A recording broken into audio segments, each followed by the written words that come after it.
I am Nolan Foster, 65 years old, and I spent my life building a safety net my son decided to use as a hammock. On Father's Day, Colin called and said, "We're celebrating at Vanessa's parents' house, just immediate family." I didn't argue. I just went to my college friend's oceanfront estate. When I posted the photos, my phone exploded with 68 messages. My friend turned out to be the billionaire CEO about to liquidate his father-in-law's company. Before I continue this story, let me know where you are watching from in the comments below. Hit like and subscribe if you have ever had to stand up to a family who underestimated your worth. Sunday morning sunlight hit the kitchen counter where I stood holding a small rectangular box wrapped in dark blue paper. Inside was a vintage chronograph, a piece I had spent weeks tracking down for Colin. The phone vibrated against the granite. Colin's name flashed on the screen. I answered, expecting to coordinate our lunch plans. Instead, his voice came through, rushed, clipped, and breathless. He was outside, shielding the receiver from the wind. "Dad, hey, about today," he started. There was no preamble. Vanessa's parents, Howard and Patricia, decided to host a brunch at their country club estate. They made a reservation for the private dining room. "It is highly exclusive." He paused. I waited. "They want to keep the circle tight," Colin finally blurted out. "Just immediate family this year, Dad. You understand, right? Howard has some important networking to do, and Vanessa wants it to be perfectly curated. We will catch up another time." I stood in the center of the kitchen I had meticulously paid off 20 years ago. I looked down at the dark blue box in my hand. Then my eyes drifted to the stack of mail on the edge of the island. Right on top was a printed confirmation receipt from my bank. A $4,000 automatic transfer. It was the exact amount required to keep Colin and Vanessa's luxury penthouse out of foreclosure every single month. I stared at the numbers. $4,000. $48,000 a year. A silent, unacknowledged subsidy I provided so my son could pretend he belonged in the same tax bracket as Howard and Patricia Montgomery. They wanted immediate family.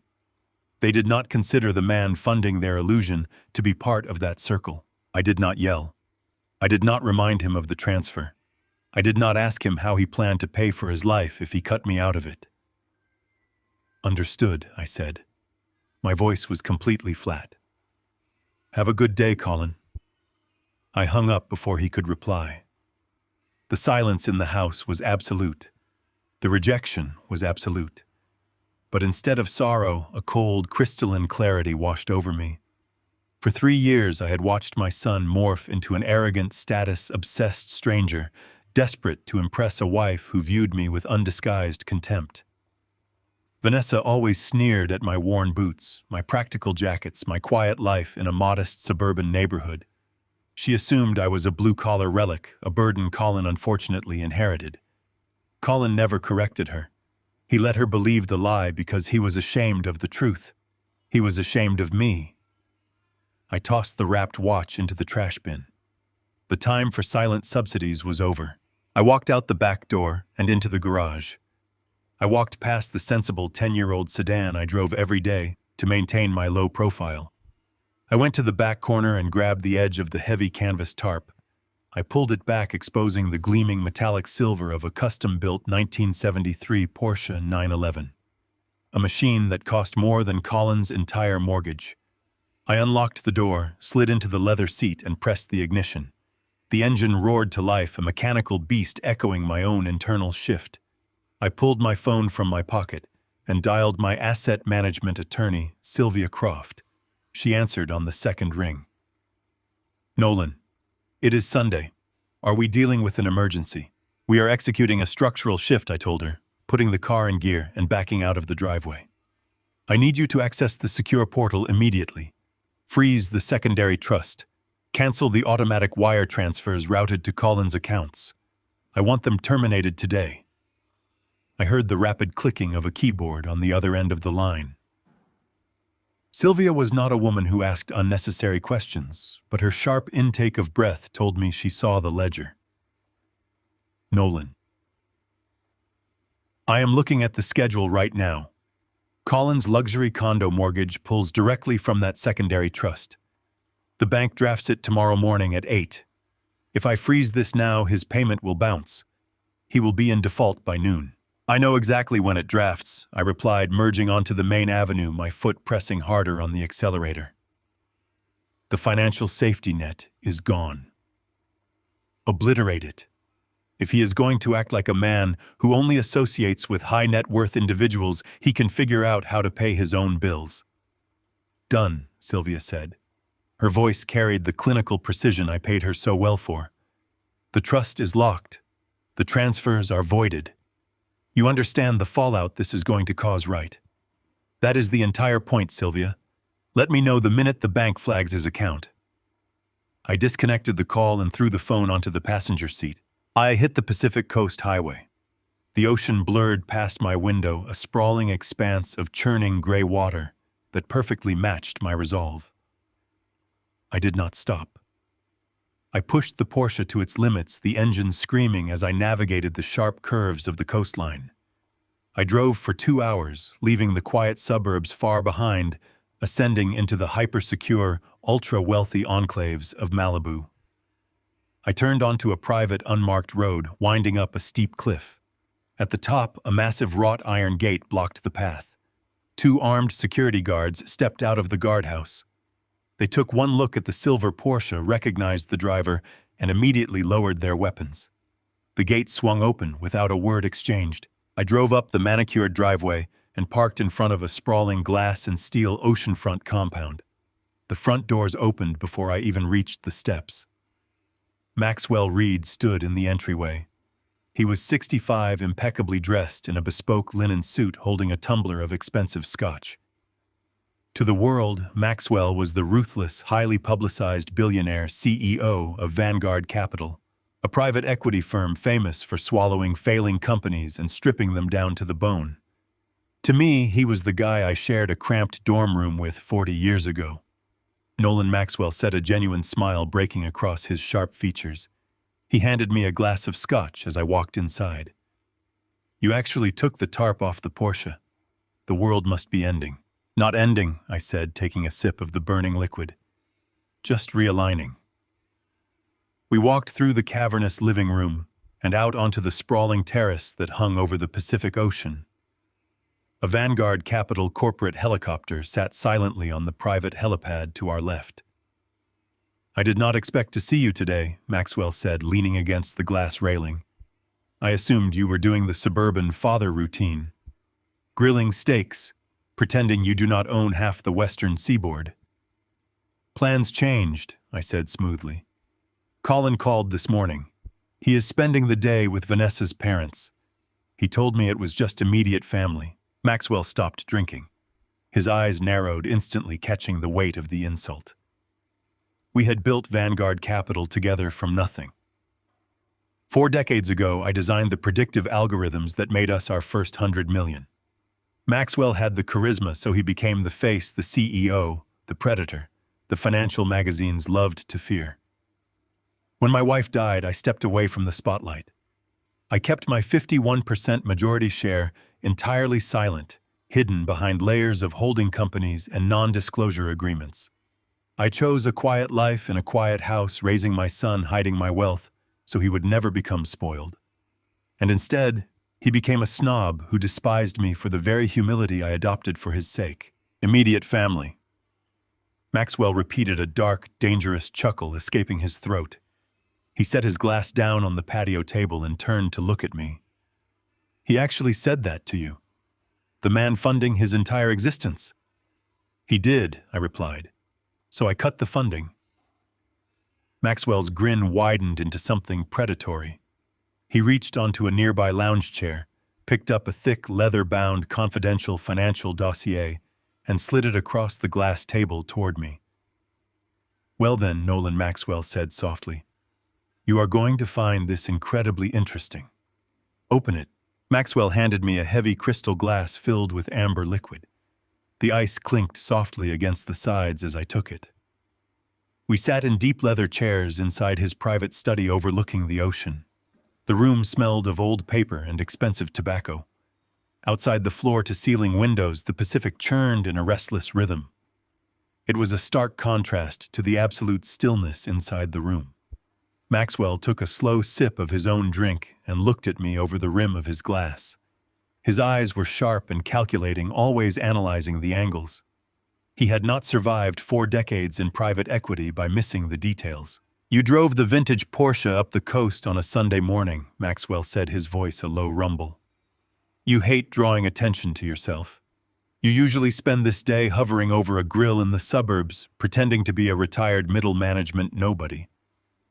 So tell me, Nolan, why are you sitting in my house drinking my oldest scotch on Father's Day?" I looked down at the amber liquid in my glass. The memory of the phone call played back in my mind with perfect clarity. The dismissive tone in my son's voice, the rush to get me off the line. "Colin called me a few hours ago," I replied smoothly. "He informed me that his plans had changed. He is spending the day at the country club estate owned by his wife's parents, Howard and Patricia. They decided to host a private brunch." Maxwell raised a skeptical eyebrow. "And they did not set a plate for you?" I took a slow drink. The scotch burned my throat, providing a welcome distraction. "Colin told me they wanted to keep the circle tight this year. He said it was just immediate family. He told me Howard had important networking to do, and Vanessa wanted the guest list perfectly curated. Apparently, the man who quietly pays the mortgage on their luxury penthouse does not fit the aesthetic of their immediate family." For a long moment, Maxwell did not say a single word. He just stared at me. Then a low, bitter laugh rumbled deep from his chest. The laugh grew louder, echoing off the mahogany walls of the study. He shook his head, walked over to his massive oak desk, and set his glass down. He unlocked a heavy bottom drawer and pulled out a thick, unmarked leather binder. He walked back and dropped the binder onto the glass table between us. It landed with a heavy, commanding thud. "Immediate family," Maxwell repeated, wiping a tear of cynical amusement from his eye. "Nolan, you have spent the last decade hiding your wealth to keep your son grounded. You let them treat you like a blue-collar burden. You let them believe they were the ones climbing the social ladder. But you have no idea just how hollow that ladder actually is." "Open the binder." I set my glass down and opened the heavy leather cover. The first page was a summary sheet bearing the Vanguard Capital letterhead. Below our company logo was a name I recognized instantly: Montgomery Commercial Real Estate. It was the holding company owned by Vanessa's parents. Howard and Patricia projected the image of untouchable generational wealth. They drove imported cars, hosted lavish galas, and looked down their noses at anyone who did not belong to their exclusive country club. But the numbers on the pages in front of me painted a completely different reality. I turned the page, letting my eyes scan the columns of red ink. The debt was absolutely staggering. Howard Montgomery was drowning. According to the internal Vanguard audit, Montgomery Commercial Real Estate was over-leveraged by tens of millions of dollars. They had taken out massive loans to acquire retail spaces just before the market shifted. Now those buildings sat empty and decaying. The interest rates on their bridge loans had ballooned, choking their cash flow to a complete halt. To maintain their personal illusion of wealth, Howard had been secretly siphoning equity from his failing properties to pay for his country club memberships and luxury vehicles. "They are completely insolvent," Maxwell said, leaning forward and resting his forearms on his knees. "Howard has been playing a desperate shell game for 3 years. He takes out a new loan just to pay the interest on the old ones. He is terrified, Nolan. The country club brunch they are hosting today is not a social event. It is a panic maneuver. He is trying to court new investors because his credit lines are officially exhausted. And here is the punchline. Howard's biggest creditor, the firm holding the notes on his most valuable, heavily leveraged properties, just sold that debt to us." I stared at the financial breakdown. Vanguard Capital owned their debt. My company. The company I co-founded. The company where I still held the silent, controlling 51% majority share. I traced the line of figures with my finger. "You bought their debt," I said, looking up at Maxwell. We did not just buy it, Maxwell corrected with a predatory smile. We have been quietly acquiring their liabilities for 6 months through blind proxy firms. Howard missed a crucial payment last week. He is technically in default. Our acquisitions team has already drafted the paperwork for a hostile takeover.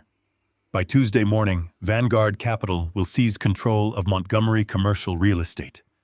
We are going to liquidate their assets, dismantle their portfolio, and leave Howard and Patricia with nothing but the clothes on their backs. They think they are the elite. In 3 days, they will be utterly bankrupt. The sheer weight of the irony settled over me like a heavy blanket. My son had disinvited me from Father's Day because I was not good enough to sit at Howard Montgomery's table. Colin and Vanessa wanted to surround themselves with high society, completely unaware that the patriarch of that society was currently bleeding out on my own corporate chopping block. I was the ghost hovering over their entire existence. I closed the folder feeling a cold sense of satisfaction, replaced the sting of my son's rejection. But the revelations were not over. Maxwell reached over and flipped the binder to the very last section. He tapped his finger against a separate corporate structure chart.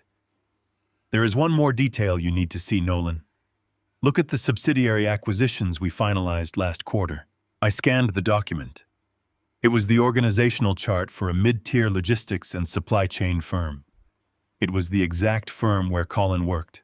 My son was a regional director there, a title he flaunted at every single opportunity.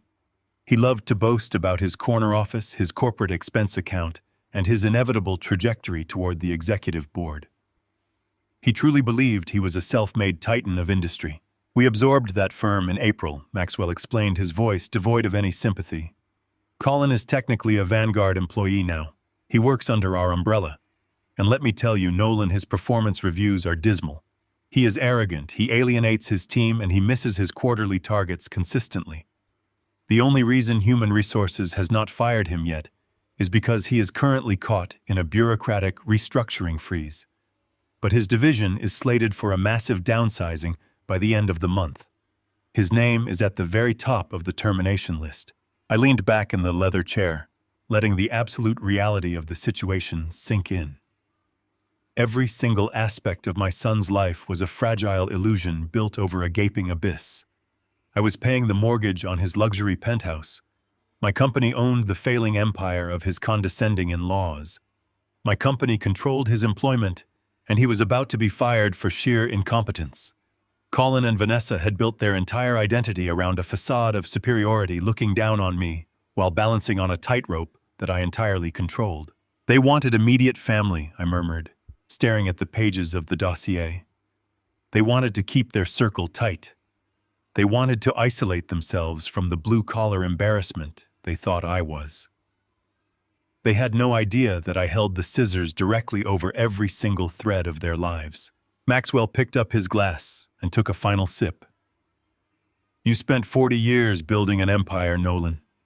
You let me take the magazine covers and the public scrutiny so you could be a normal father to your boy. You gave him everything, and this is how he repays you, by shutting you out of his life to impress a bankrupt fraud like Howard.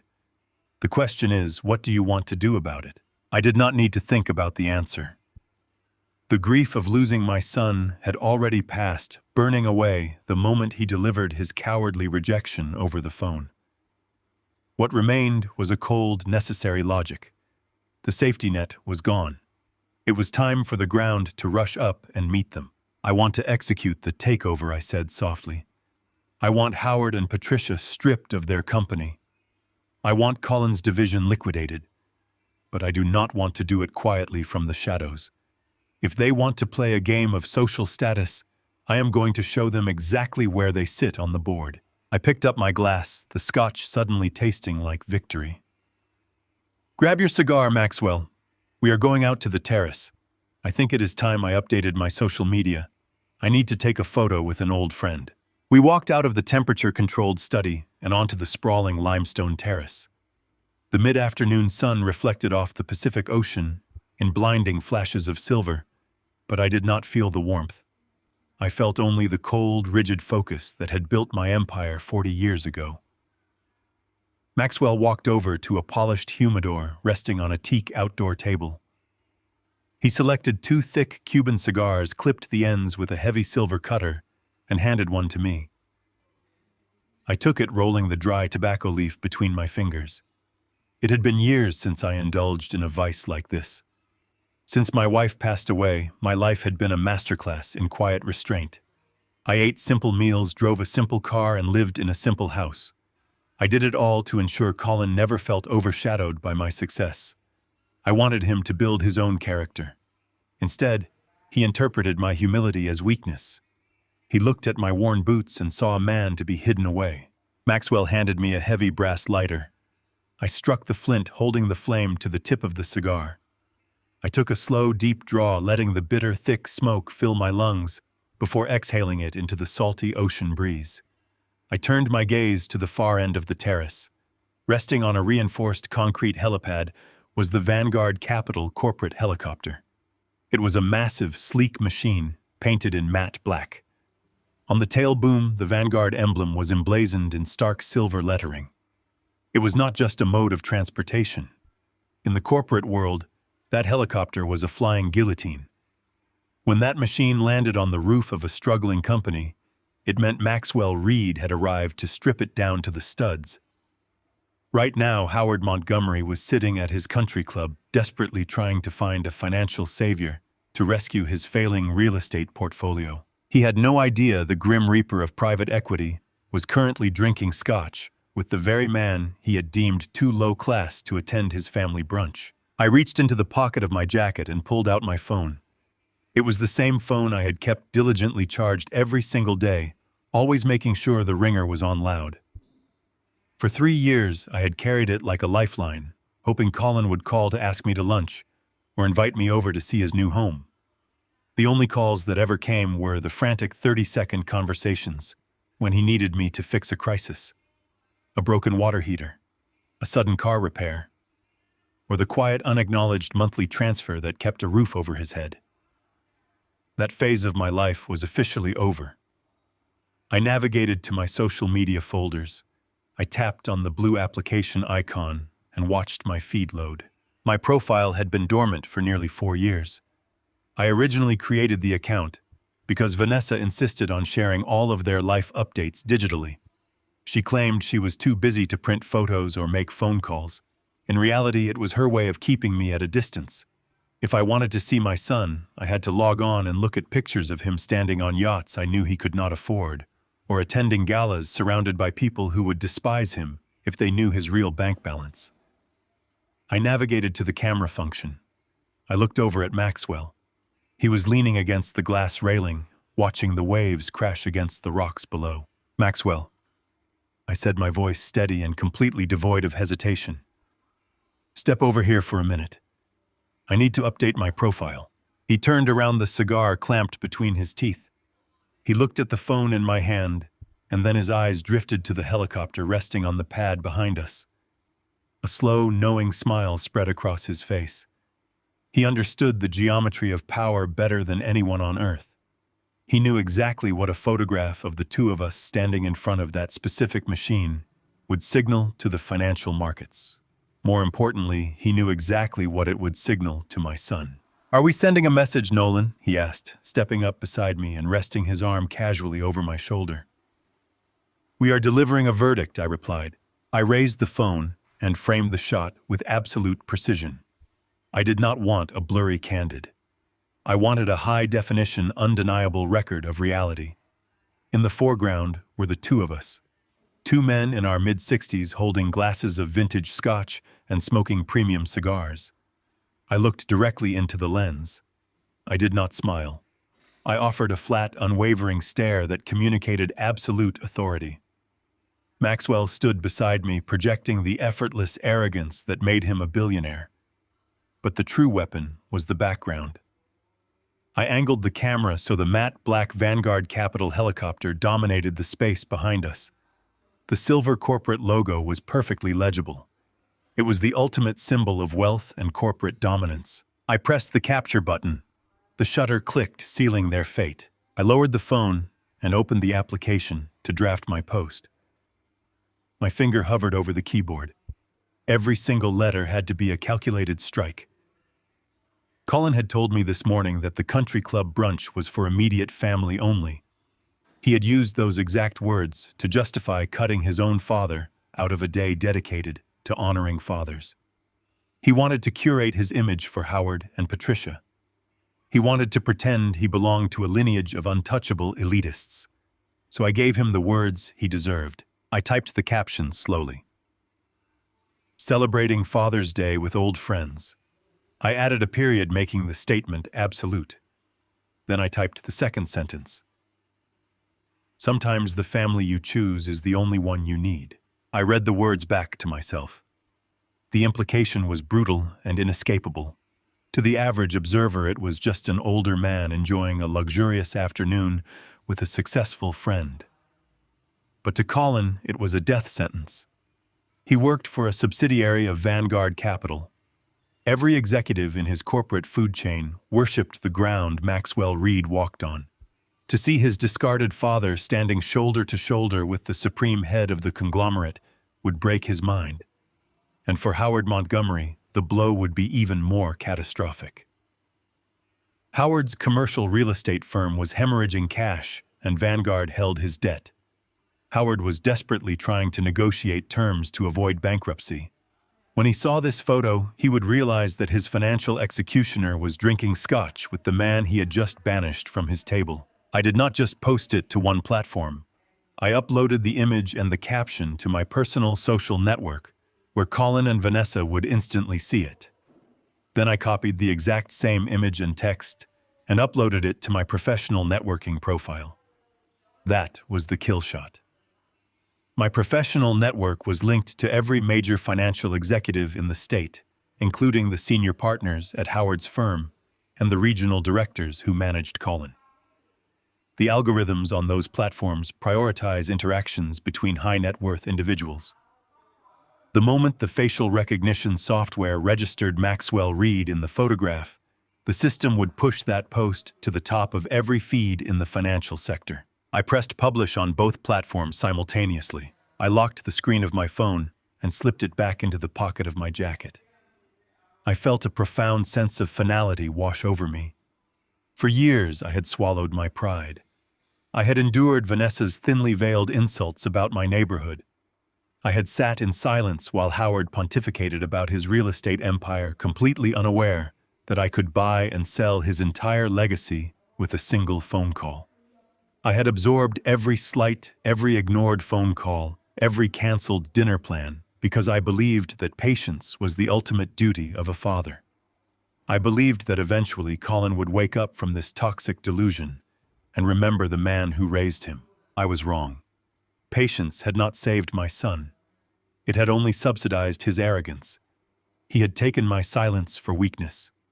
Now I was going to let him experience the deafening roar of consequence. I took another slow draw from the cigar. The rich, heavy smoke curled into the crisp ocean air, drifting out toward the horizon. The Pacific Ocean stretched out endlessly before us, vast and indifferent. I felt no guilt. I felt no remorse. I felt only the deep, abiding peace of a man who has finally stopped carrying a burden that was never meant to be his. How long do you give them? Maxwell asked, his eyes fixed on the horizon as he exhaled a cloud of smoke. How long before the entire house of cards comes crashing down on their heads? I looked at the matte black helicopter and then down at the phone resting heavily in my pocket. I knew my son. I knew his frantic need to monitor his social standing. I knew Howard Montgomery was likely sitting at a country club table right now, checking his industry feeds to see if any rival firms were moving against him. The digital trap was already closing its jaws around them. They had built their entire existence on a foundation of perceived social superiority.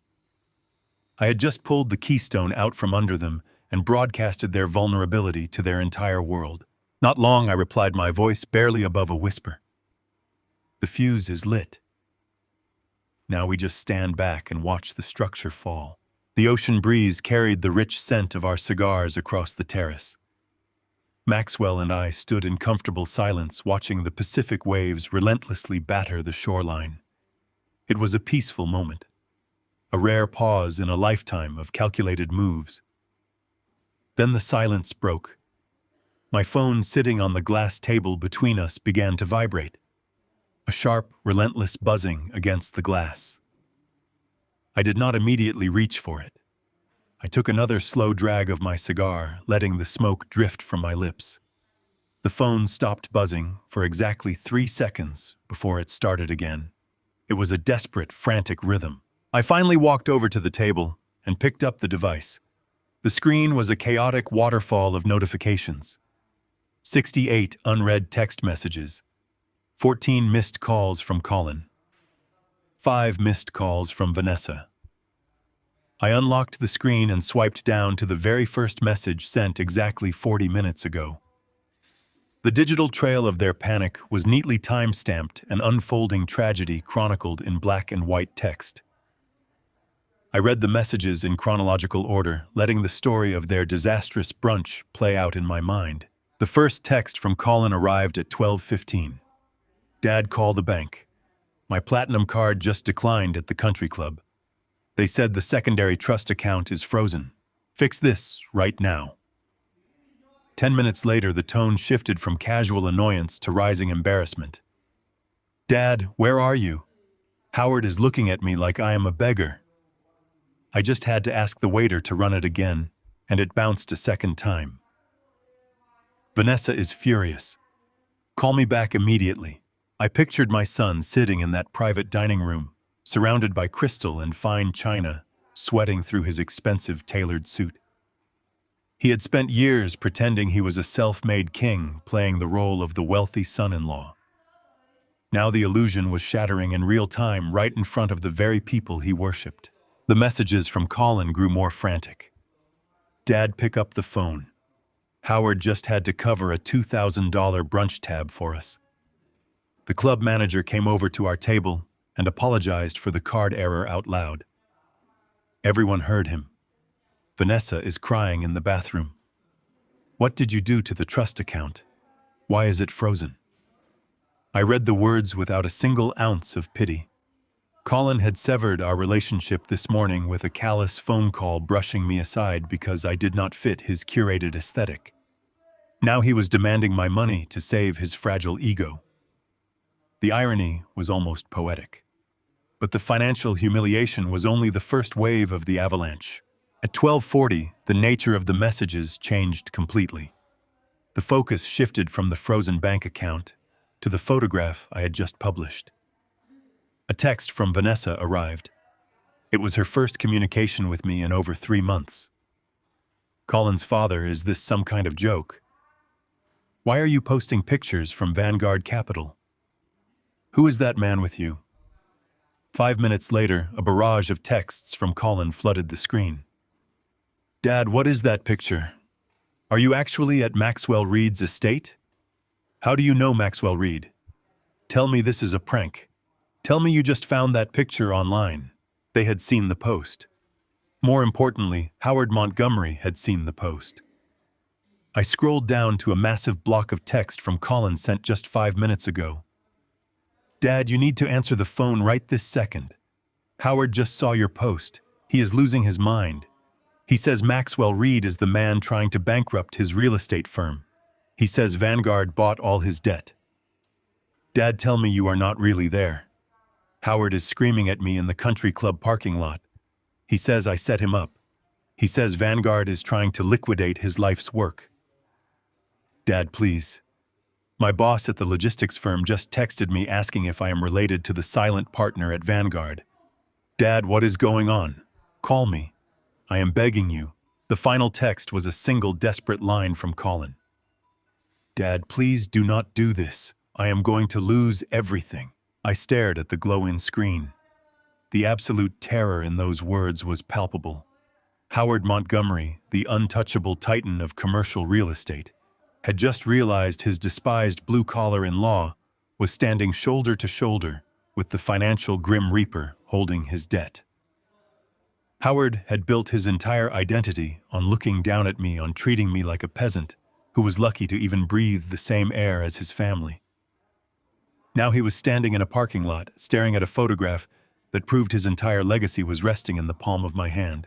And Colin, my ambitious, status-obsessed son. He was finally connecting the dots. His card declining, the trust account freezing, his father smoking a cigar with the billionaire CEO who owned his corporate division. The carefully constructed wall between his fake wealth and my silent reality had just collapsed, crushing him underneath it. He was begging for a lifeline, begging for an explanation. He wanted me to fix it. He wanted me to rescue him, just like I had rescued him from every minor inconvenience his entire life.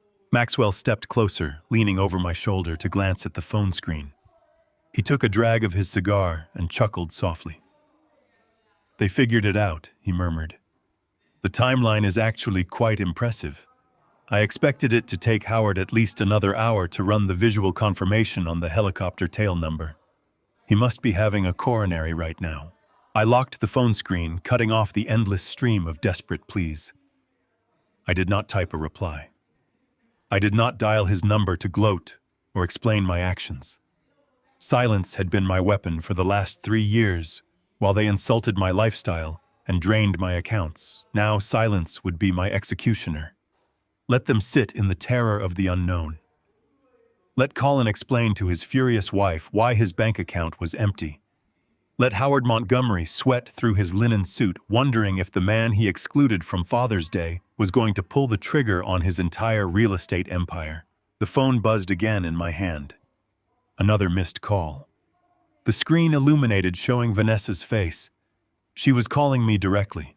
The woman who could not be bothered to invite me to her own wedding anniversary dinner was now desperately trying to reach me on a Sunday afternoon.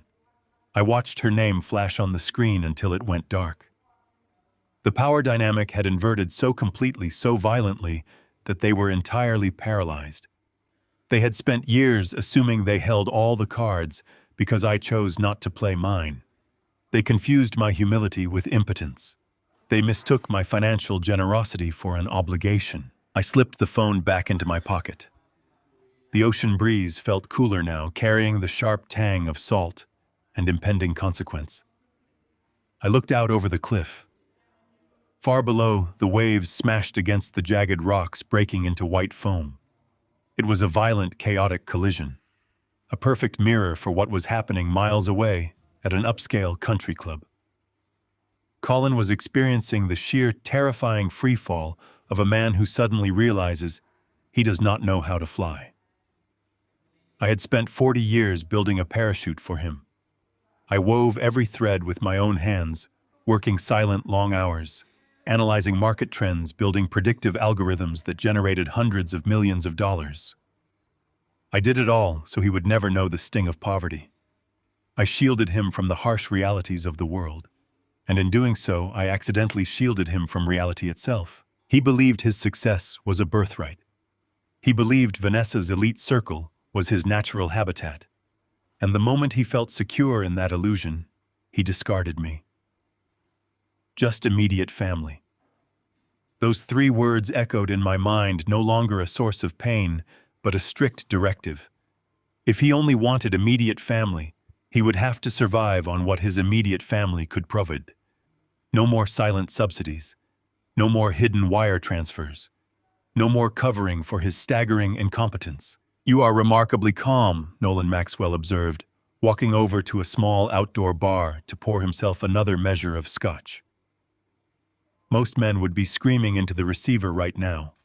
They would want to hear the panic in their son's voice. They would want to twist the knife. I shook my head. "Twisting the knife is for men who are afraid their point has not been made," I replied. "The point is already made. The knife is already buried to the hilt. Let them bleed out on their own time." I took another long pull from my cigar. The phone in my pocket continued to vibrate, a muffled, frantic heartbeat against my thigh.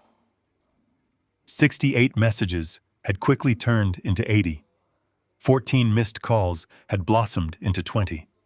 The desperation was compounding with every passing second. They were completely cornered. Colin's fake wealth was exposed to the Montgomery family. Howard's impending bankruptcy was exposed to Colin. The mutual destruction of their fragile alliances was happening in real time.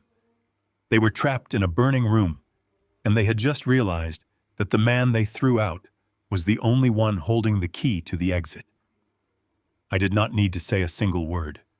The silence was doing all the heavy lifting. My phone continued to vibrate against my leg, a relentless mechanical heartbeat trying to break through the peace of the ocean breeze. I reached into my pocket, took the device out, and set it face down on the glass table. The heavy mahogany wood of the cigar box sat next to it, a testament to patience and time.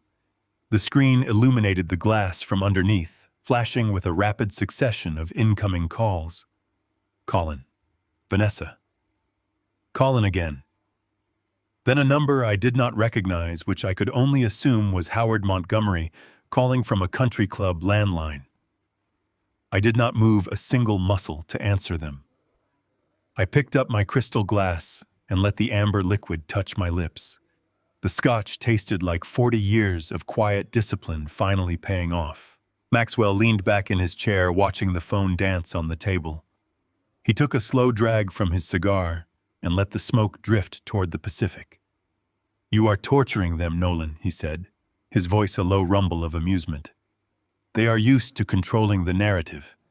They are used to people answering on the first ring. By sitting here doing absolutely nothing, you are stripping away every ounce of power they think they have." He was entirely right. Silence is the most terrifying weapon you can use against people who survive on manipulation. Howard Montgomery built his entire life on intimidation and bluster. He barked orders and expected the world to scramble. Vanessa operated on condescension, expecting everyone around her to shrink in her presence. And Colin, my ambitious son, operated on the desperate need for validation. By giving them nothing but silence, I was forcing them to face the void of their own impending ruin. Every unanswered ring was another brick crumbling from the foundation of their fake empire. I knew exactly what was happening in that private dining room. The lavish brunch had turned into a frantic war room. Howard was likely screaming at his attorneys, trying to figure out how Vanguard Capital had managed to buy his debt out from under him. Colin was probably sweating through his designer shirt, realizing his bank accounts were frozen and his career was essentially over. We sat there for another 20 minutes. The sun began its slow descent, casting long golden shadows across the limestone terrace. The vibrating on the table finally stopped. The battery on my phone had drained completely, dying under the sheer volume of their desperate attempts to reach me. The sudden stillness was profound. The mechanical buzzing was gone, replaced entirely by the sound of the ocean crashing against the rocks below.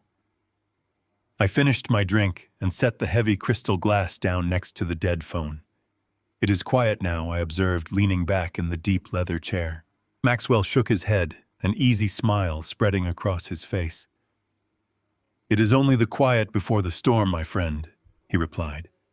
He reached into the inside pocket of his tailored jacket and pulled out a sleek black tablet.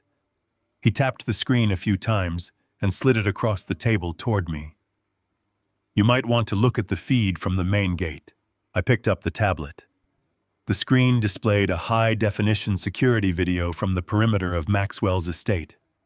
The heavy wrought iron gates stood tall and impenetrable against the fading afternoon light. Suddenly, a massive black luxury sport utility vehicle swerved into the frame. It was moving far too fast for the winding coastal road.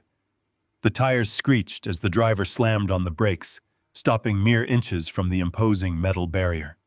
I recognized the vehicle immediately. It was Howard Montgomery's pride and joy, a rolling monument to his bloated ego. The driver's side door flew open before the vehicle even came to a complete halt. Howard stumbled out. He looked absolutely nothing like the untouchable real estate tycoon he pretended to be. His expensive linen suit jacket was completely wrinkled. His tie was loosened and his face was flushed a dangerous shade of crimson. He practically sprinted to the security intercom mounted on the stone pillar. He started slamming his hand against the call button, pressing it over and over again in a frantic rhythm. The passenger doors opened a second later. Colin and Vanessa stepped out onto the paved driveway. My son looked like a terrified child. His posture was completely collapsed. He was holding his phone in his hand, staring down at the dark screen, as if hoping a miracle would suddenly appear. Vanessa looked entirely disheveled. The perfectly curated country club aesthetic she guarded so fiercely was gone. Her hair was windblown, and her face was twisted in an ugly mask of panic and confusion. They walked up behind Howard, hovering nervously, while he yelled into the intercom system. I watched the silent video feed, absorbing every detail of their desperation. The audio was muted, but I did not need to hear the words to understand the conversation. Howard was undoubtedly demanding entry. He was throwing his weight around, screaming about who he was and demanding to speak to Maxwell Reed. He was a drowning man, trying to order the ocean to stop pulling him under. He stopped pressing the button and began waving his arms wildly, pointing at the camera lens. He was probably threatening the security team, promising to have them all fired if they did not open the gates immediately. He was used to lower-level employees cowering at his voice. He did not understand that the men guarding this estate were paid a premium specifically to ignore men exactly like him.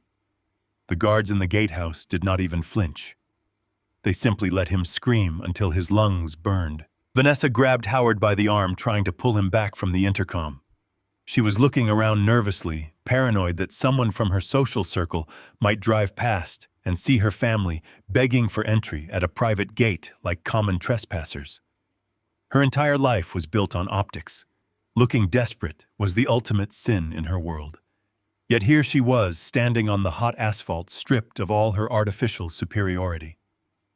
I watched her point at Colin, her mouth moving rapidly in a barrage of accusations. She was blaming him. She was blaming the husband she had married for status, because that status had just evaporated into thin air. Colin did not even defend himself. He just stood there, absorbing her anger, completely paralyzed by the reality of his situation. The $4,000 mortgage payment he needed to clear his bank account tomorrow morning was gone. The platinum credit card he used to buy her affection was declined. The job he used to validate his ego was disappearing. He had nothing left to offer her. He was finally standing in the absolute center of his own incompetence, without my money to build a wall around him. It was completely transparent why they had driven all the way up the coast to this secure compound. They were terrified. The hostile takeover of Montgomery commercial real estate was scheduled to begin the moment the markets opened on Monday morning. Howard knew he had absolutely no leverage. His credit was gone, his properties were failing, and Vanguard Capital held his corporate throat in a vice grip. His only hope, his single desperate maneuver, was the photograph I had just posted. He saw me standing next to the billionaire, orchestrating his downfall. He believed he could use my presence as a shield. He drove here thinking he could leverage my supposed friendship with Maxwell to beg for a stay of execution. Colin was right there with him, driven by the exact same pathetic instinct. He knew his job at the logistics firm was on the chopping block. He knew Vanguard had acquired his parent company. He was standing at those gates, hoping his discarded blue-collar father could somehow magically protect his corner office and his corporate expense account. They had spent years pushing me away, hiding me from their elite social circles, treating me like a shameful secret. And the very second their fake universe began to collapse, I was the first person they ran to. For 3 years, I had watched them play this game. I had sat at awkward holiday dinners listening to Howard boast about his commercial acquisitions, while Patricia made passive-aggressive remarks about the modest size of my retirement home. I had watched Vanessa roll her eyes whenever I spoke about my days building computer systems, treating my engineering background as if it were a dirty manual labor job. I had watched my son nod along with their insults, desperate to be accepted by people who were nothing more than well-dressed frauds. I had endured all of it in absolute silence. I had let them believe they were the masters of the universe. Now the universe was correcting itself. The video feed showed Howard kicking the heavy iron gate in a fit of impotent rage. He clutched his foot and hobbled backward, his face twisting in pain. It was a pathetic display, a supposed titan of industry reduced to throwing a physical temper tantrum on a stranger's driveway. They were completely stripped of their dignity. They had driven up here hoping to use me as a pawn. They thought they could walk into this estate, slap me on the back, apologize for the misunderstanding about the brunch, and manipulate me into saving them. They truly believed I was a naive old man who would be grateful for their sudden attention. They thought I would eagerly introduce them to my billionaire friend and beg him to spare their fragile empire. I watched the screen for another long moment, letting the reality of their desperation burn into my memory. They were standing outside the fortress, begging to be let in. The panic was absolute. The terror was completely genuine. They wanted immediate family. They wanted to keep their circle tight. I tapped the screen of the tablet, watching Howard wipe the sweat from his forehead as Colin slumped against the side of the luxury vehicle. The silence on the terrace was profound, broken only by the sound of the ocean and the soft hum of the wind. I looked up from the tablet and met Maxwell's waiting gaze, preparing for the final phase of the execution. Maxwell stood perfectly still beside me as we watched the high-definition security feed. The monitor displayed the violent, frantic movements of a man who realized his entire kingdom was turning to dust. Howard Montgomery was red in the face. His mouth moved in a rapid barrage of shouts directed at the impassive security camera. He pointed his finger. He waved his arms. He acted like a king demanding his rightful entry into a castle. But he was just a beggar at the gates of a true empire. Maxwell picked up a small black radio from the table. He pressed a button on the side. His voice was calm and smooth. "Control, this is Reed. Do you want me to have the perimeter team bag these trespassers and toss them back onto the highway? We can have local law enforcement cite them for harassment within 10 minutes. I looked at the screen. I watched my son Colin standing behind his father-in-law. Colin was staring at his phone. His shoulders were curled inward. He looked thoroughly defeated. He looked exactly the way he did when he was 16 years old and crashed my truck into a ditch. He had called me crying, begging me to fix the mess he had made. I fixed it then. I paid for the damages. I shielded him from the consequences because I loved him. I thought I was protecting his future. I realized now I was only delaying his ruin. I was not going to delay it anymore. I reached out and placed my hand gently over Maxwell's hand resting on the radio. I shook my head slowly. "Do not send them away," I said. Maxwell raised an eyebrow, looking at me with a trace of surprise. "You want to entertain them after they treated you like a disease all morning?" I kept my eyes locked on the monitor. "Let them in," I told him. My voice was steady and absolute.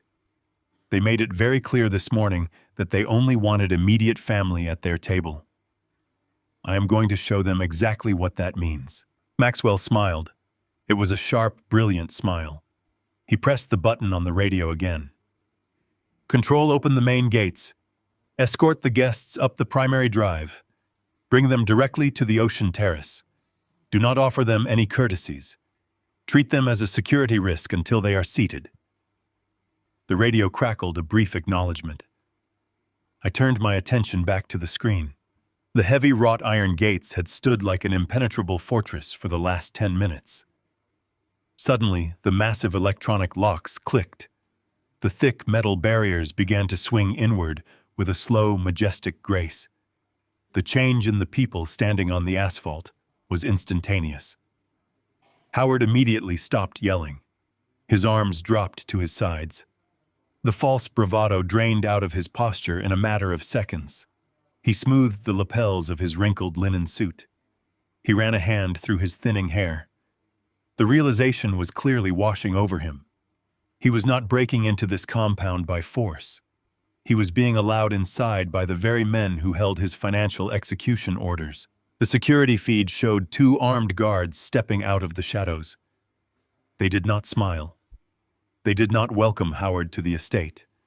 They simply pointed their hand up the long, winding driveway, instructing the group to start walking. Howard was forced to abandon his luxury sport utility vehicle at the bottom of the hill. He took the first step up the steep incline.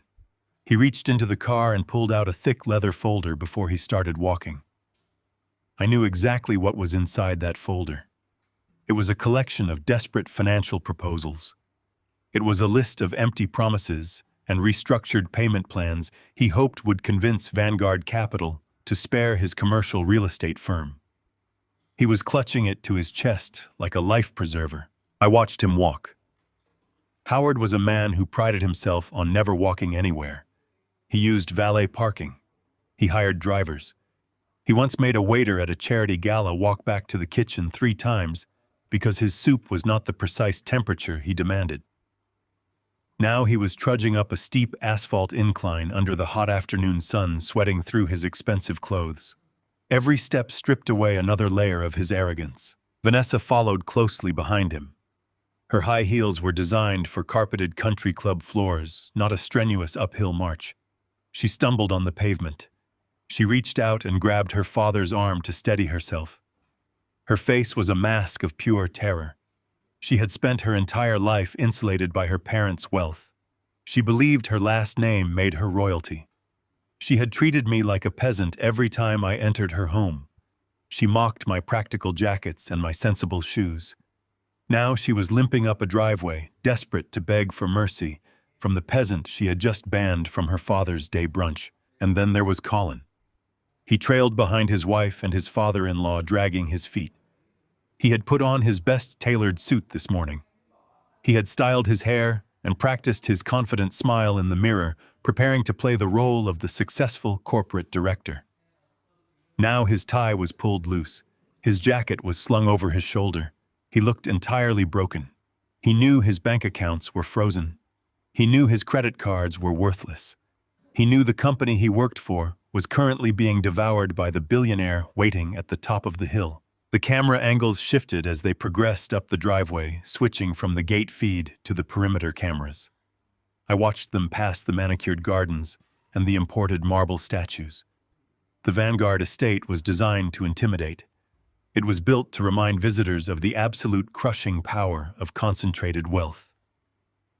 Howard kept looking around, his eyes darting to the security cameras and the perfectly silent guards flanking them. He was a shark who had just realized he was swimming in a much deeper ocean. They reached the top of the driveway. The main doors of the compound opened. The interior security feed showed them stepping into the cavernous glass and steel foyer. The temperature inside was perfectly regulated, but Howard pulled a handkerchief from his pocket and wiped a heavy layer of sweat from his forehead. He looked down at the floor. The Vanguard Capital logo was subtly etched into the polished marble beneath his feet. He stared at it for a long moment. He was standing inside the belly of the beast. The guards directed them down the main hallway toward the back of the house. They did not offer them water. They did not offer to take their coats. They treated them with a cold, clinical detachment. It was the ultimate insult to people who demanded VIP treatment everywhere they went. They were being processed, not welcomed.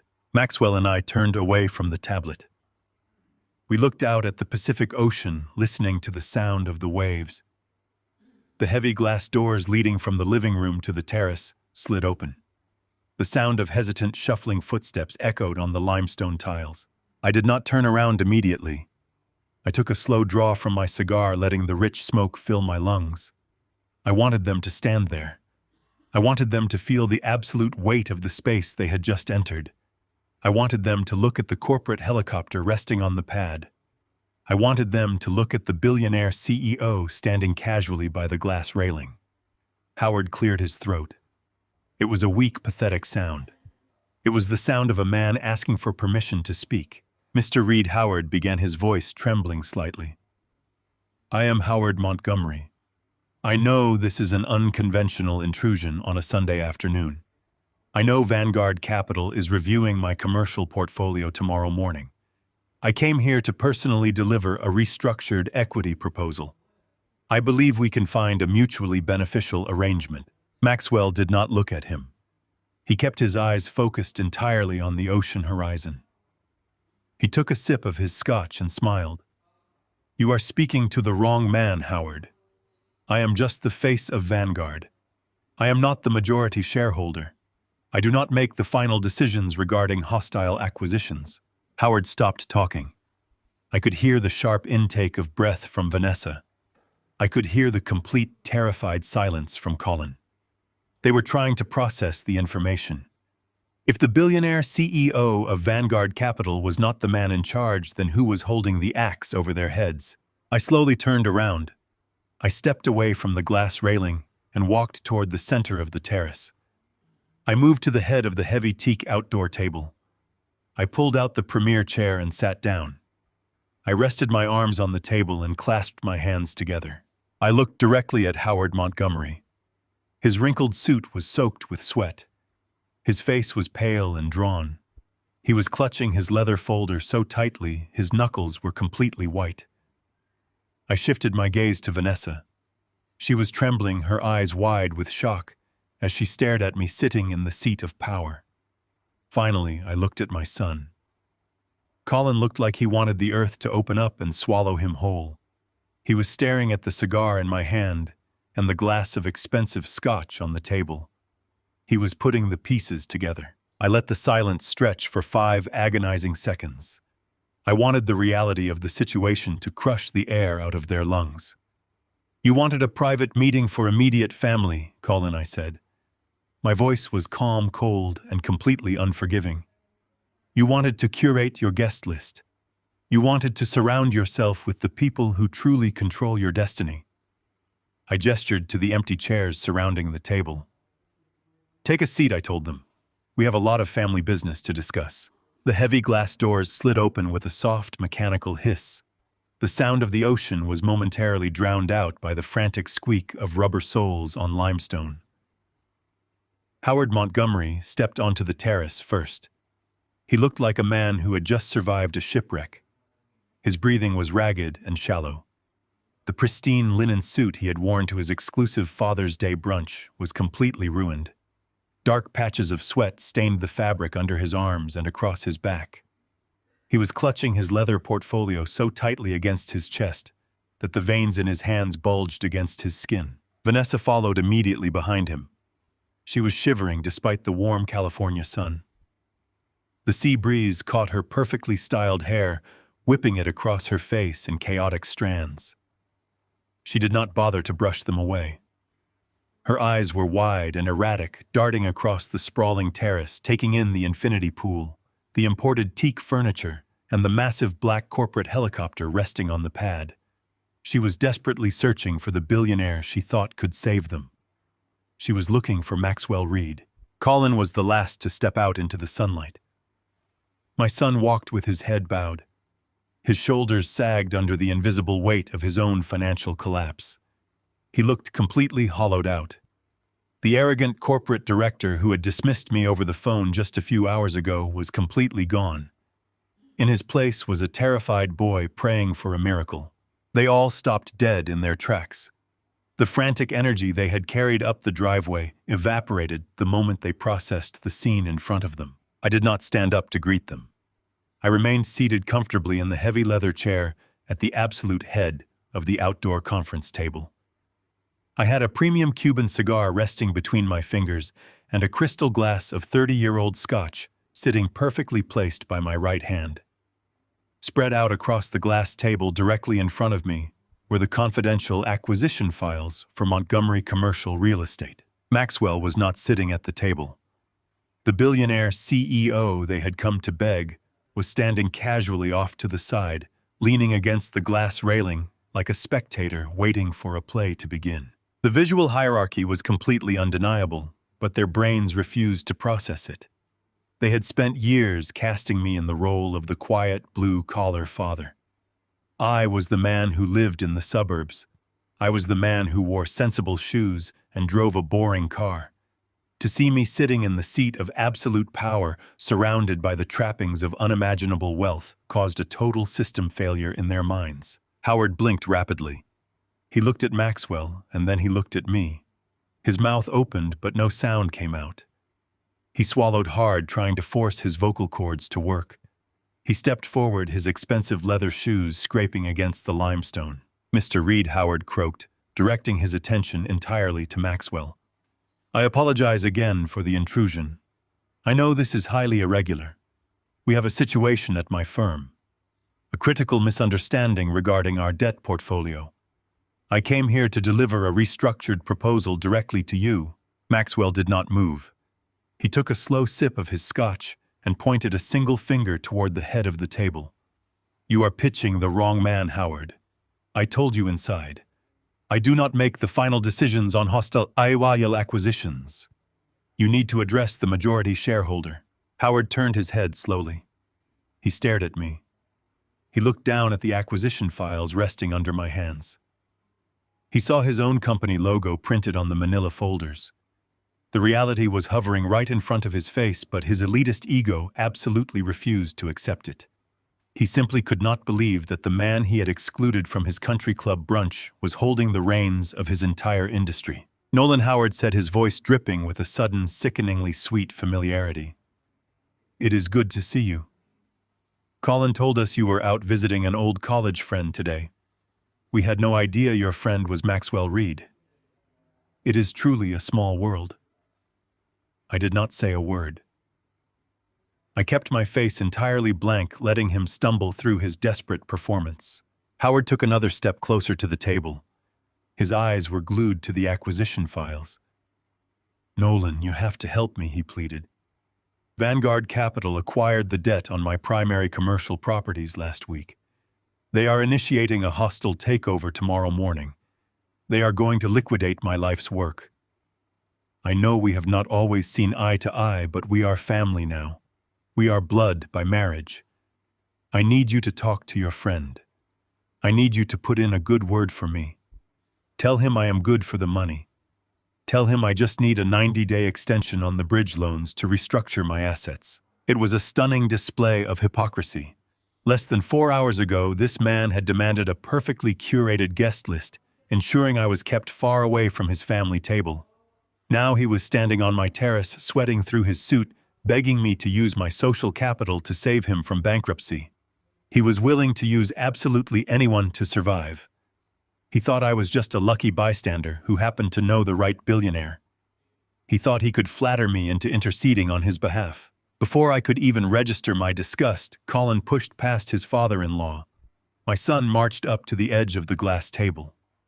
He did not care about Montgomery commercial real estate. He did not care that Howard was on the verge of losing his empire. Colin only cared about the immediate visceral humiliation he had just suffered in front of his wife. "Dad, you need to fix this right now," Colin demanded, his voice cracking with panic. "I do not care what you are doing here or who you know. You need to call the bank immediately." My card declined at brunch. Howard had to cover the bill in front of the entire country club. The manager cut up my platinum card in the middle of the dining room. I called the emergency service line, and they told me the secondary trust was frozen. They said the automatic transfers were terminated. Vanessa gasped. She stepped forward, grabbing Colin's arm. "What are you talking about, Colin?" she hissed. "What trust?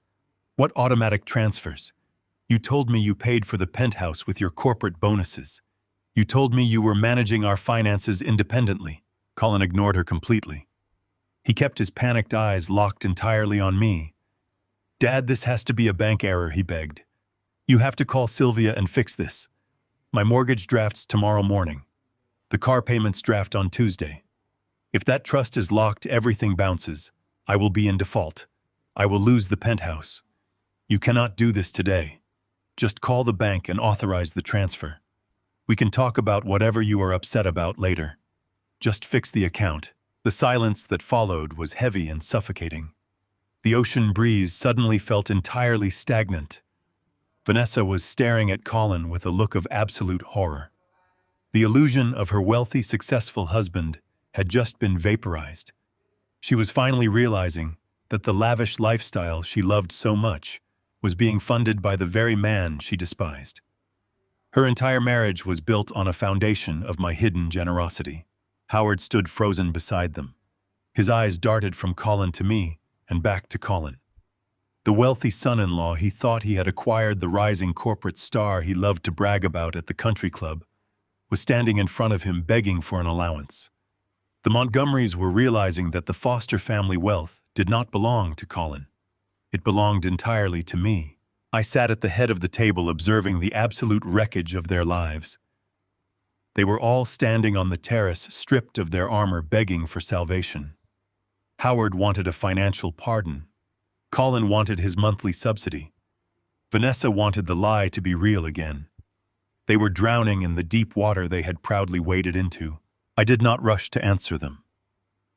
I took my time. I tapped the ash from my cigar into the heavy crystal ashtray on the table. I reached forward and slowly squared the edges of the Montgomery commercial real estate acquisition files, ensuring the paper stacks were perfectly aligned. Every deliberate movement I made was a subtle execution of power. I was forcing them to wait. I was forcing them to stand there and stew in their own incompetence. Colin leaned forward, placing both of his hands flat on the glass table. "Dad, please," he whispered. His voice was completely devoid of its usual arrogance. It was the voice of a man who finally realized he was standing on a trapdoor. "Please just tell me this is a mistake. Tell me you did not cut me off." I looked at my son. I looked at the tailored suit I had effectively paid for. I looked at the expensive watch on his wrist that he had bought with my money. I remembered the phone call from this morning. I remembered the cold, dismissive way he had told me I was not immediate family. I felt no anger anymore. I felt nothing but the cold, hard floor of consequence. I took a slow, deliberate sip of my scotch. The liquid burned perfectly against the back of my throat. I set the glass down.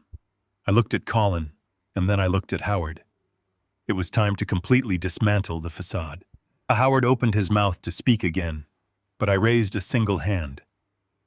The gesture was small, but it carried the weight of a judge handing down a final sentence. "Do not speak, Howard," I said. "You are not here to negotiate a deal. You are here to witness the consequences of your arrogance. Sit down and remain silent." Howard collapsed into the nearest chair. He looked as though all the bones had been violently removed from his body. The aggressive corporate titan who had marched up the driveway was gone, completely replaced by a hollow shell of a man. I turned my attention to Colin. My son was still standing, his hands trembling violently against the edge of the glass tabletop. He looked at me with wide, terrified eyes. He was suffocating under the pressure of the moment, unable to comprehend how his quiet blue-collar father was suddenly commanding the space around him. "Dad, please," Colin whispered. His voice was thin and reedy. "Just authorize the bank transfer. We can fix all of this later. I will do whatever you want." I reached across the table and picked up a thick, leather-bound folder. It was not the Vanguard Capital acquisition file for Howard. It was something much more personal and far more devastating. I opened the heavy cover and folded it back. Inside was a stack of financial ledgers printed on crisp white paper. I flattened the pages with the palm of my hand. The sound of the paper, crisp and sharp, cut through the heavy silence of the terrace like a razor blade. "There is nothing left to fix," Colin, I said. "The account is not frozen due to a temporary banking error. It is closed entirely." I closed it. Colin stared at me, his mouth opening and closing like a fish pulled out of the water. "Closed," he repeated. The word seemed completely foreign to his vocabulary. "What do you mean you closed it?" "The mortgage drafts tomorrow morning. The car payments are due on Tuesday." "Dad, I will be ruined." I looked past him and locked eyes with Vanessa. She was standing perfectly still, her arms crossed tightly over her chest. She was a woman who survived entirely on appearances, and the pristine appearance of her life was currently disintegrating in front of her eyes. She had spent 3 years looking down her nose at me, making sure I knew I did not belong in her elite world. It was time to show her exactly who owned the ground she walked on. I picked up the first sheet of paper from the folder. "Let us talk about that mortgage," I said, my voice projecting clearly across the stone terrace. "You live in a beautiful penthouse, Vanessa. A penthouse with panoramic views of the city. A penthouse you believed your husband purchased with his immense corporate success." Vanessa swallowed hard. She did not say a word, but the rising panic in her eyes was a clear and immediate answer. She stepped slightly away from Colin as if his failure was a contagious disease. I looked down at the ledger in my hand. $4,500 a month, I read aloud, ensuring every syllable carried across the quiet space. That is the exact amount required to keep the bank from foreclosing on that beautiful penthouse. 36 months, Vanessa. For 3 entire years, that exact amount has been wired directly into Colin's checking account on the first day of every single month. Colin took a desperate step back from the table. "Dad, do not do this," he pleaded. "Please stop." I ignored him completely, keeping my eyes locked entirely on Vanessa. "The money did not come from a corporate bonus," Vanessa, I told her. "It did not come from a savvy investment dividend or a trust fund set up by a wealthy uncle. It came from me. I paid for the roof over your head. I subsidized your daily luxury. Every time you walked through the doors of that penthouse, you were walking into a home maintained entirely by the blue-collar father you were too embarrassed to invite to your dinner parties." Vanessa turned her head slowly. She looked at Colin. Her expression was a toxic mixture of absolute horror and rising disgust. Colin could not meet her gaze. He stared down at the limestone tiles, his face burning a bright, humiliated red. He looked like a small child caught in a terrible lie. "You told me you were managing our portfolio," Vanessa said, her voice trembling with shock. "You told me the market was performing well, and your trust was generating passive income. You told me your father was just a retired mechanic who lived on a fixed pension in a cheap neighborhood." "He lied to you," I stated flatly. "He lied to you because the truth did not fit the narrative he needed to survive in your shallow world." "He is not a master of the universe, Vanessa. He is a dependent. He is completely reliant on my charity to fund your lifestyle." Colin slammed his hand against his thigh. "It was a loan," he shouted, trying desperately to salvage some microscopic shred of his dignity. "It was just a temporary bridge loan until my promotions cleared at the logistics firm." I did not raise my voice. I did not need to. My calm, absolute certainty was a far more devastating weapon than anger. "A loan implies an agreement to repay, Colin," I replied. "You have never repaid a single cent in 3 years. It was not a loan, it was an allowance. And as of 8 o'clock this morning, that allowance has been permanently terminated." Howard groaned from his chair. He buried his face in his trembling hands. He was a man who worshipped wealth and status above all else, and he was realizing his daughter was married to an absolute fraud. The powerful executive he loved to show off at the country club was nothing but a mirage built on my hidden bank accounts. The humiliation of discovering his son-in-law was a charity case was almost enough to distract him from his own impending ruin. But I was not finished. The foundation of their lies was deep, and I intended to rip out every single stone until nothing remained but the ugly truth. I turned to the next page in the heavy ledger. The sound of the paper turning seemed deafening in the silent ocean air. "Let us discuss the wedding," I said. Vanessa flinched, as if I had physically struck her across the face. The wedding was the crown jewel of her social existence. It was a lavish, extravagant affair, covered by local society magazines and discussed for months among her peers. It was the moment she proved to the world that she had secured a wealthy, powerful husband who could provide her with an untouchable elite life. "You had 200 guests at a private coastal vineyard." I continued reading the stark black figures from the page. "You had imported exotic flowers and a custom-designed silk dress." It was a beautiful day, Vanessa. I remember it vividly. I remember sitting at a tiny table in the very back corner placed directly near the kitchen swinging doors, so I would not ruin the aesthetic of your pristine photographs. Colin squeezed his eyes shut. "Dad, stop," he whispered. His voice was breaking completely. He was crumbling under the unbearable weight of the exposure. I looked directly into Vanessa's wide, terrified eyes. "Colin told you he covered the $50,000 down payment with a massive signing bonus from his new logistics firm. He told your father that he wanted to contribute to the wedding as a matter of personal pride." I let the heavy silence stretch for 3 agonizing seconds, ensuring the suspense suffocated them.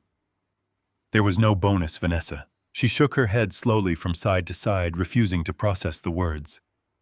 No, she murmured. No, that cannot be right. He showed me the deposit receipt from the bank. He showed you a receipt for a wire transfer, I corrected her. A wire transfer that originated directly from my personal wealth management account. I paid the $50,000. I funded the deposit that allowed you to secure that luxury venue. Your perfect society wedding, the event you used to elevate your status among your elite peers, was entirely bankrolled by my silent charity. Howard dropped his hands from his sweaty face and stared at Colin with pure, unadulterated hatred. You lied to us, Howard hissed. His voice was venomous and sharp. You stood in my private office and shook my hand and told me you were an equal financial provider. You told me you had liquid assets and a massive corporate trajectory. You are a complete parasite. Colin looked at Howard, his face twisted in absolute desperation. Howard, listen to me. I have equity in the firm. I have corporate options vesting next quarter. This is just a temporary cash flow issue. My father is just angry about a misunderstanding this morning. We can fix this. A misunderstanding. I repeated, letting the word roll slowly off my tongue. You called me at 8 o'clock this morning, Colin. You told me I was not invited to a Father's Day brunch because it was for immediate family only. You told me my presence did not fit the profile you needed to present to Howard. You discarded me because you thought you no longer needed the invisible safety net I provided. That was not a misunderstanding. It was a calculated choice. And this is the direct consequence of that choice. I picked up the entire stack of financial ledgers. The paper felt heavy and substantial in my hands. It was the physical manifestation of 3 years of lies, 3 years of ungrateful arrogance, 3 years of enabling a son who despised the very hand that fed him. I held the papers out over the center of the glass table and simply let them go. The ledgers scattered wildly across the glass, sliding and settling into a messy, chaotic pile. The numbers were entirely visible. The bank transfers, the wire receipts, the mortgage payments, the credit card clearings. The undeniable mathematical proof of Colin's utter financial dependence was laid bare for his wife and his father-in-law to scrutinize. There is your financial reality, Colin, I said. Pick it up. Look at it. Show it to your furious wife. Show it to Howard. Explain to them exactly how you plan to pay for the penthouse tomorrow morning without my money. Explain to them how you are going to maintain your luxury country club membership without my invisible daily subsidies. Colin stared at the scattered papers as if they were covered in poison. He did not reach for them. He did not move a single muscle. He knew there was absolutely no defense left to mount. The carefully constructed wall between his fake wealth and my silent reality had been completely demolished. He was standing completely naked in the smoking wreckage of his own inflated ego. Vanessa turned her back to him immediately. She crossed her arms tightly over her chest, shivering uncontrollably, as if the warm coastal air had suddenly turned to freezing ice. She did not look at Colin. She did not look at her father. She stared blindly out at the crashing ocean, her perfect curated life shattered into millions of sharp, tiny pieces. She was tethered to a broke lyre, and she knew it. Howard remained slumped in his chair, his chest heaving with heavy, labored breaths. The realization of Colin's massive fraud was only a secondary tragedy for him. His primary concern was still his own immediate survival. He looked past the scattered ledgers and stared directly at me. His eyes were wide and pleading. He was a desperate, ruined man who realized he had insulted the only person on earth who could throw him a life preserver. Nolan Howard said, his voice shaking with a pathetic, desperate urgency. Forget about Colin. Colin is a fool. He is a liar and a fool, and he will deal with the harsh consequences of his actions. But my company, Nolan, Montgomery Commercial Real Estate. We employ hundreds of innocent people. We have a 50-year legacy in this city. You cannot let Maxwell destroy us tomorrow morning. You have to tell him to stop the hostile acquisition. We can restructure the debt. We can give you equity in the firm. Whatever you want, Nolan. Just please tell your friend to back off. I looked at Howard Montgomery. I looked at the man who had built his entire miserable existence on looking down at people like me. I looked at the man who measured human worth entirely by the balance of a checking account and the brand of a suit. He was begging me to save him. He was offering me pieces of his dying empire, hoping I would trade my leverage for a pathetic seat at his broken table. I leaned back in the heavy leather chair. I picked up my crystal glass and took another slow, deliberate sip of the vintage scotch. I let the silence stretch for a long, terrible moment, ensuring every single person on the terrace understood the absolute finality of the situation. Howard, I said, my voice steady and entirely devoid of mercy. You are operating under a fundamental misconception. Howard blinked repeatedly, his eyes filled with confused, panicked tears. What misconception? He asked. I set the glass down on the table. The sharp clink of the crystal against the glass echoed like a hammer strike. Maxwell Reed is not the majority shareholder of Vanguard Capital, I told him. He is the chief executive officer. He manages the day-to-day operations. He executes the aggressive market strategies. But he does not own the controlling interest. Howard stared at me. The color drained completely from his face, leaving him looking like a terrified corpse. His mouth opened, but he could not find the words to ask the question. He did not need to. The realization was already dawning in his eyes, a terrifying, horrifying truth rising rapidly from the dark depths of his panicked mind. I looked at Colin. I looked at Vanessa. I looked back at Howard.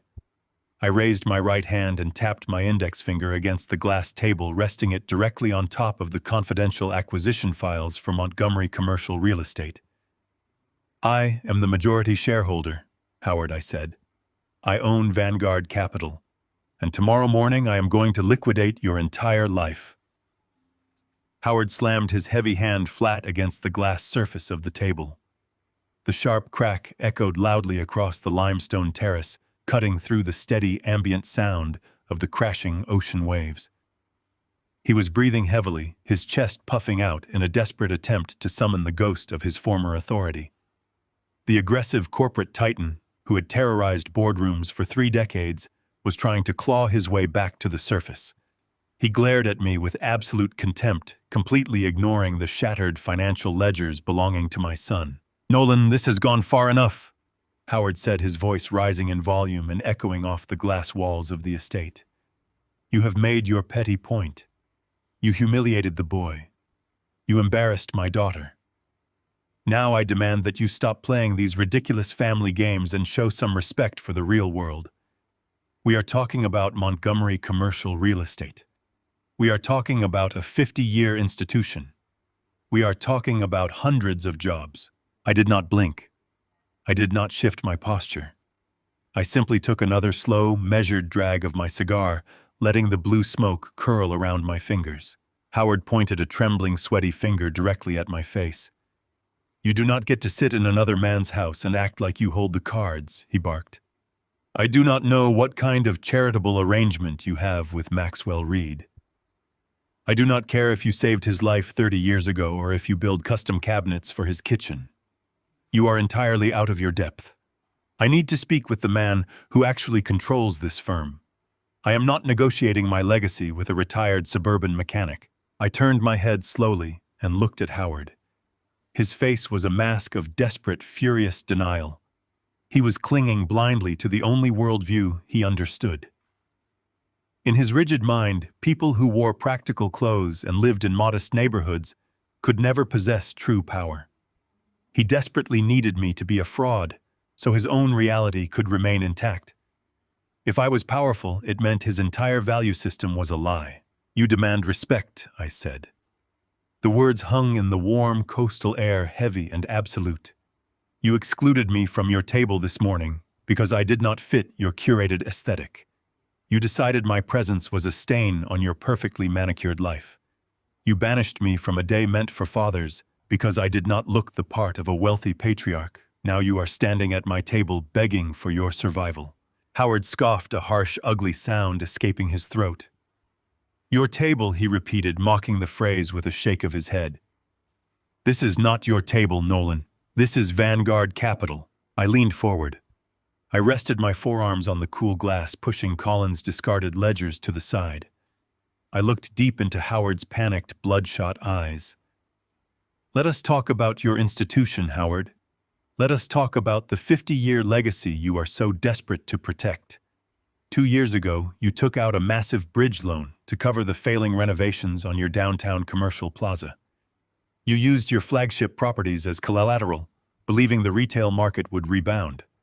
The market did not rebound. Howard's mouth opened slightly. The false bravado began to drain rapidly from his flushed face. His breathing hitched in his chest. You falsified your tenant occupancy rates to secure a secondary line of credit. I continued, keeping my voice perfectly level and devoid of any emotion. You claimed the building was at 80% capacity, when in reality, you barely had 30% of the floors leased. You committed federal financial fraud to keep your head above water. You have been bleeding cash for 24 months. Howard paying one bad debt with another much worse debt. You are running a glorified Ponzi scheme disguised as a real estate firm. Howard took a clumsy step back. He bumped into an empty teak chair and grabbed the back of it to steady his trembling frame. How do you know that? He whispered. I know because when an acquisition firm prepares to liquidate a failing company, we do not look at the custom tailoring of the chief executive's suits. We look at the raw numbers. We look at the bleeding arteries you try to hide behind your country club memberships and your leased luxury cars. Your company is a hollow shell, Howard. It is a rotten structure waiting for a single gust of wind to knock it completely down. Maxwell walked over to the outdoor bar and poured himself another glass of vintage scotch. The clinking of the ice cubes against the crystal was the only sound in the suffocating silence. Tell him, Maxwell, Howard pleaded. His voice was completely broken now, stripped of all its former aggression. Tell your friend to stop talking. You are the chief executive officer. You run Vanguard Capital. You cannot let a retired mechanic dictate your corporate acquisitions based on a petty family dispute. I will give you whatever terms you want, Maxwell. I will give you equity. I will step down from the board.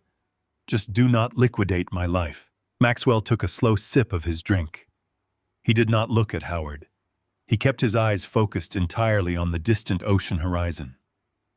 I told you before, Howard, he said smoothly. I am the chief executive officer. I execute the strategies.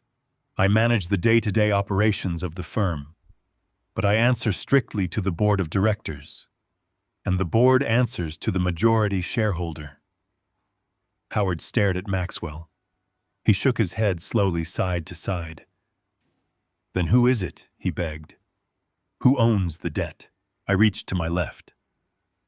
Resting beside the stack of Howard's commercial real estate files was a heavy black leather-bound document. It was thick and substantial. The Vanguard corporate crest was embossed on the cover in subtle dark lettering. I slid my hand over the cool premium leather, feeling the weight of 4 decades of silent labor. I pushed the heavy document across the smooth glass table. It slid with a low, continuous scraping sound, coming to a halt directly in front of Howard Montgomery. Open it, I commanded. Howard looked down at the black binder. His hands were shaking so violently he could barely lift his arms from his sides. He reached out and touched the leather cover as if it were burning hot. He hooked his fingers under the edge and flipped the cover open. The first page was the Vanguard Capital Corporate Registry. It detailed the exact ownership structure of the holding company. It listed the minority partners in precise columns. It listed Maxwell Reed as the chief executive officer with a 12% minority stake. And at the very top of the page, printed in stark, undeniable black ink, was the name of the majority shareholder holding an 81% controlling interest. Nolan Foster. Howard stared at the page. He stopped breathing. The color drained from his face so rapidly he looked like a terrified corpse. His knees physically gave out underneath him. He collapsed into the teak chair, the heavy wood groaning under his dead weight. He kept his eyes locked on the piece of paper. He read the name again and again, trying to force his brain to reject the impossible information. But the ink did not change. The reality did not shift. "What does it say?" Vanessa asked. Her voice was a high-pitched, frantic whisper. She stepped quickly around the table and looked over her father's shaking shoulder. She read the name on the corporate registry. She looked up at me. She looked back down at the paper. Her perfectly manicured hands flew to her mouth, covering a sudden gasp of absolute shock. Colin remained frozen on the other side of the table. He was still processing his own financial ruin, but the sudden physical collapse of his father-in-law drew his attention. He looked at the black binder, and then he looked at me. His eyes were wide pools of terror and disbelief. His mind was finally connecting the vast, impossible gap between the father he thought he knew and the man sitting in front of him. "I am not a guest at this estate, Howard," I said, my voice slicing through the heavy, salty air. "I do not build the cabinets. I do not maintain the grounds. I built the predictive algorithms that allowed Vanguard Capital to forecast market fluctuations with unprecedented accuracy. I spent 40 years writing the proprietary code that generated billions of dollars in wealth. Maxwell and I built this financial empire from the ground up while you were busy trying to impress local socialites with leased cars and fraudulent real estate portfolios." Howard could not speak.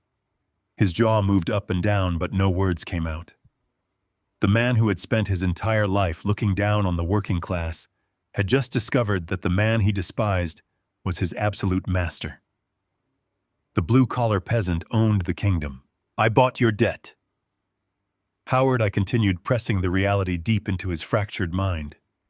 "I instructed my acquisitions team to purchase every single outstanding loan, every commercial line of credit, and every defaulted mortgage tied to Montgomery commercial real estate.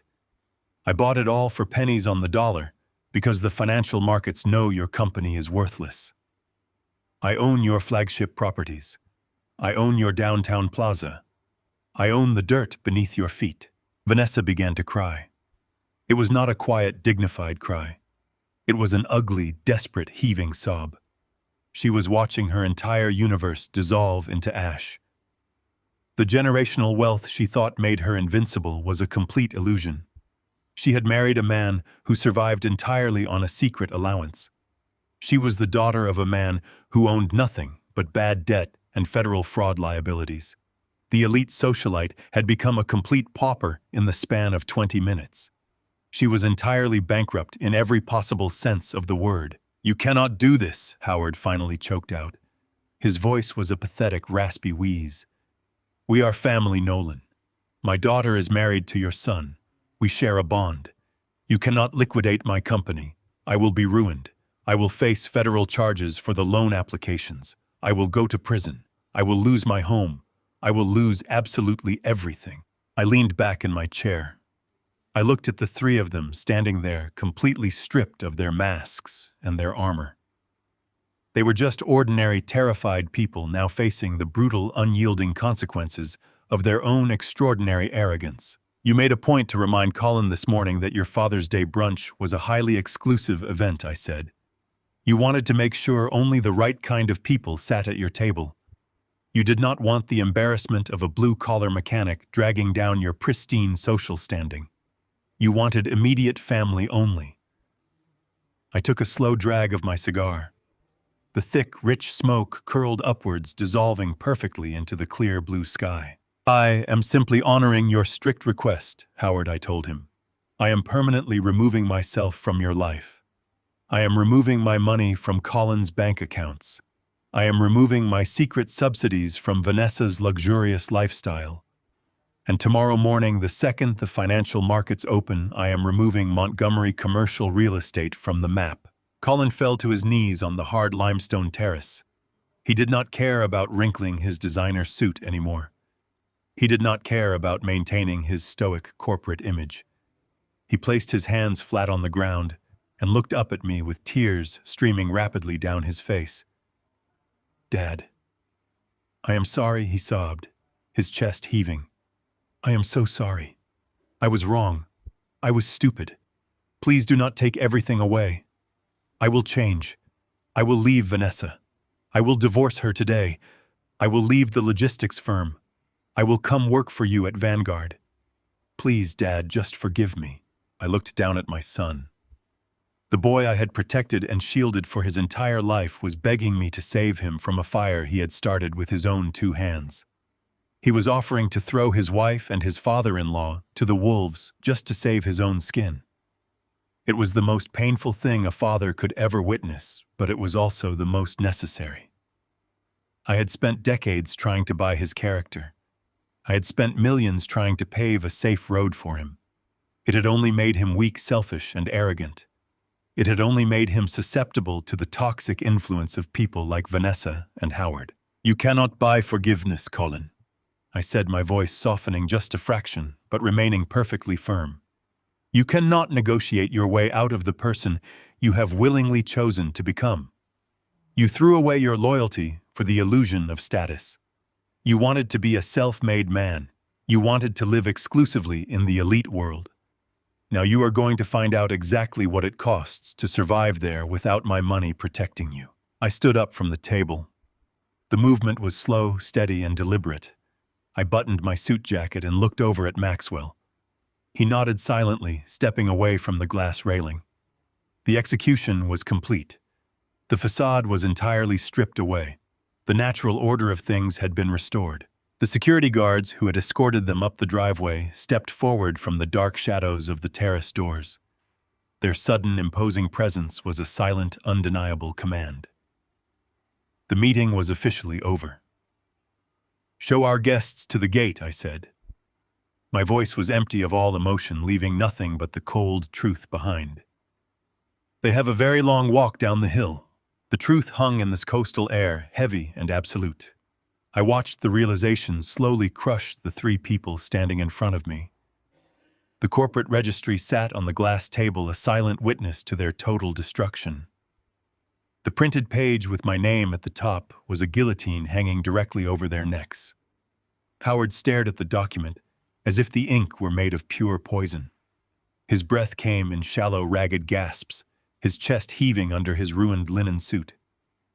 Colin remained on his knees, his hands pressing into the limestone tiles, unable to look up or speak.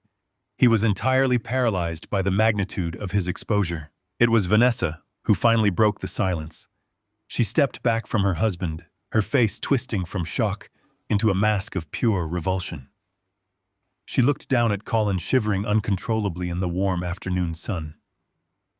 "You lied to me," she said, her voice a thin, fragile hiss that carried over the sound of the ocean. "You told me you were a senior partner. You told me you were building an empire. You let me walk into my country club every single day and pretend we belonged there." She kicked his arm with the pointed toe of her expensive shoe. "Look at me," she demanded. Colin did not move. He kept his face buried, staring blindly at the stone beneath him. Vanessa began to sob, an ugly, uncontrolled weeping that ruined her perfect makeup. "You are nothing," she told him, stepping further away, as if he were diseased. "You are a parasite living off a man you told me to ignore. You let me insult him in my own home. You let my father banish him from our table today. You made us look like complete fools to protect your pathetic, fragile ego. My friends are going to read about this in the financial papers. The entire board of my charity foundation is going to read about this. I am married to a beggar." Colin finally raised his head. His face was stained with tears and utter humiliation. "Vanessa, please," he whispered, his voice breaking. "I did it for us. I did it so you would be happy. I just wanted to give you the life you expected." She let out a sharp, bitter laugh. "You did it because you are a complete fraud," she replied, turning her back on him entirely. She wrapped her arms tightly around herself, staring blindly out at the crashing Pacific waves. The foundation of their marriage was instantly vaporized, replaced by nothing but mutual disgust and impending financial ruin. She realized in that exact moment that without my hidden bank transfers, she was going to lose her penthouse, her cars, and her entire social standing. Howard Montgomery did not care about his daughter's collapsing marriage. He did not care about the tears streaming down her face or the broken man kneeling on the terrace. His mind was entirely consumed by the impending death of his own legacy. He pushed himself up from the teak chair, his movements clumsy and uncoordinated. He approached the table, leaning heavily against the thick glass. He looked at me with eyes completely devoid of the arrogance that had defined his entire existence. "Nolan," he said, his voice cracking under the immense weight of his desperation. "I was wrong. I was arrogant and I was foolish. I judged you by the clothes you wore and the car you drove. I let my own massive ego blind me to the truth of who you are. Please, I am begging you to look past my absolute stupidity. You have proven your point. You have won this game. I admit total and complete defeat." He reached out with the trembling hand, hovering over the corporate registry, but terrified to actually touch the paper.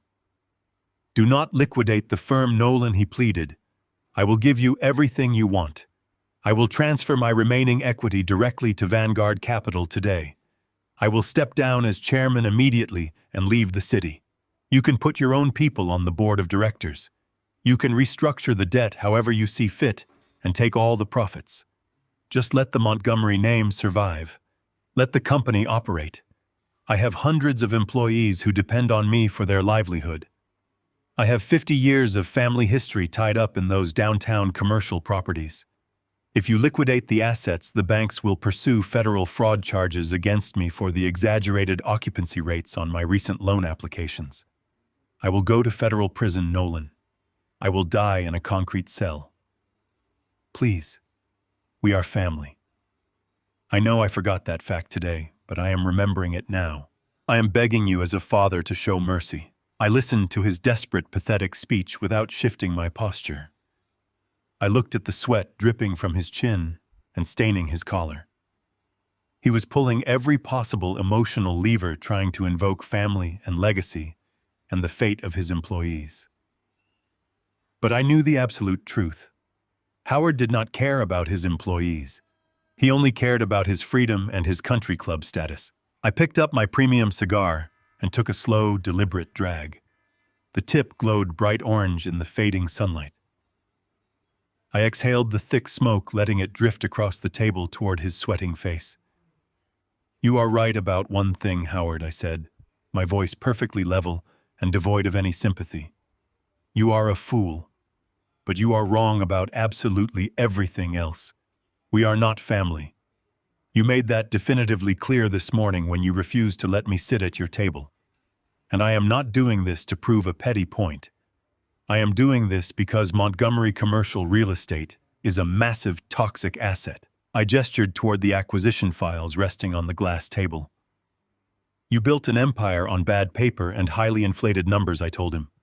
"You lied to the regional banks and you lied to your private investors. Vanguard Capital does not restructure rotten foundations. We tear them down completely and sell the scrap metal to the highest bidder. Your legacy is already dead, Howard. You killed it yourself the moment you decided to commit federal fraud to sustain a lavish lifestyle you could no longer afford. I am simply the man bringing the bulldozer to clear the wreckage." Howard stared at me, his mouth opening and closing in silent, absolute terror. The last tiny sliver of hope drained completely from his bloodshot eyes. He realized the execution was not a negotiation. It was an absolute mathematical certainty. He was going to lose everything he had ever built, and he was going to go to prison. I turned my attention away from the ruined real estate tycoon and looked directly at Maxwell. My business partner was standing quietly by the glass railing, watching the entire scene with total clinical detachment. He had his encrypted tablet in his hand, waiting for the final word. "Maxwell," I said, projecting my voice clearly across the terrace so there could be no misunderstanding or ambiguity. "Proceed with the hostile takeover the exact second the financial markets open tomorrow morning. Liquidate Montgomery Commercial Real Estate in its entirety. Sell off the viable physical assets and discard the rest of the shell company." Maxwell nodded slowly, typing the unalterable command into his secure tablet. "Consider it done, Nolan," he replied, never taking his eyes off the screen. I kept my eyes on Maxwell, delivering the final crushing blow to the remaining parasite on the terrace. And regarding the regional logistics firm we acquired last month, I continued, making sure every word was perfectly articulated. I want a complete, immediate restructuring of their corporate hierarchy. Fire the entire tier of middle management directors. Sever their employment contracts immediately and freeze all corporate expense accounts. Revoke their building access before midnight tonight. Colin gasped. The sound was sharp and incredibly violent, like a man who had just been stabbed directly in the chest. He was kneeling on the hard limestone floor, his hands gripping his hair in absolute physical agony. The regional logistics firm Vanguard had recently acquired was his current employer.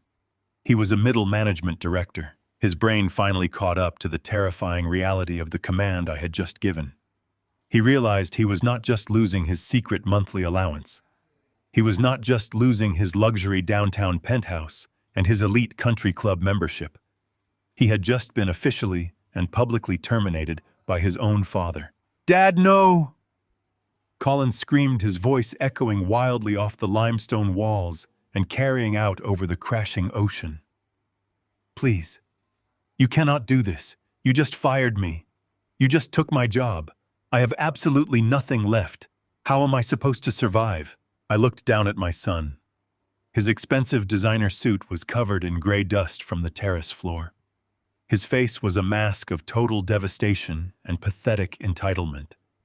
He had spent his entire adult life trying to escape my shadow, trying to prove he was a superior breed of man who belonged in high society. He had treated me with absolute contempt, believing my quiet existence was a sign of weakness. Now he had absolutely nothing. The immense silence returned to the terrace, heavy and incredibly final. The inevitable consequence of their arrogance had finally arrived. The heavy silence on the terrace was profound. It was not a peaceful quiet. It was the suffocating vacuum that follows a devastating explosion. Howard Montgomery remained slumped in his chair, staring blankly at the corporate registry that had just annihilated his entire existence. Colin was still on his knees on the limestone tiles, his breath catching in his throat in shallow, pathetic gasps. Vanessa stood completely frozen, her arms wrapped tightly around her shivering frame. Her eyes locked on the scattered financial ledgers that proved her luxurious life was an absolute fabrication. They were entirely paralyzed by the sheer magnitude of their ruin. The sound of sharp, confident footsteps echoed against the stone, breaking the spell. I did not need to turn around to know who had arrived.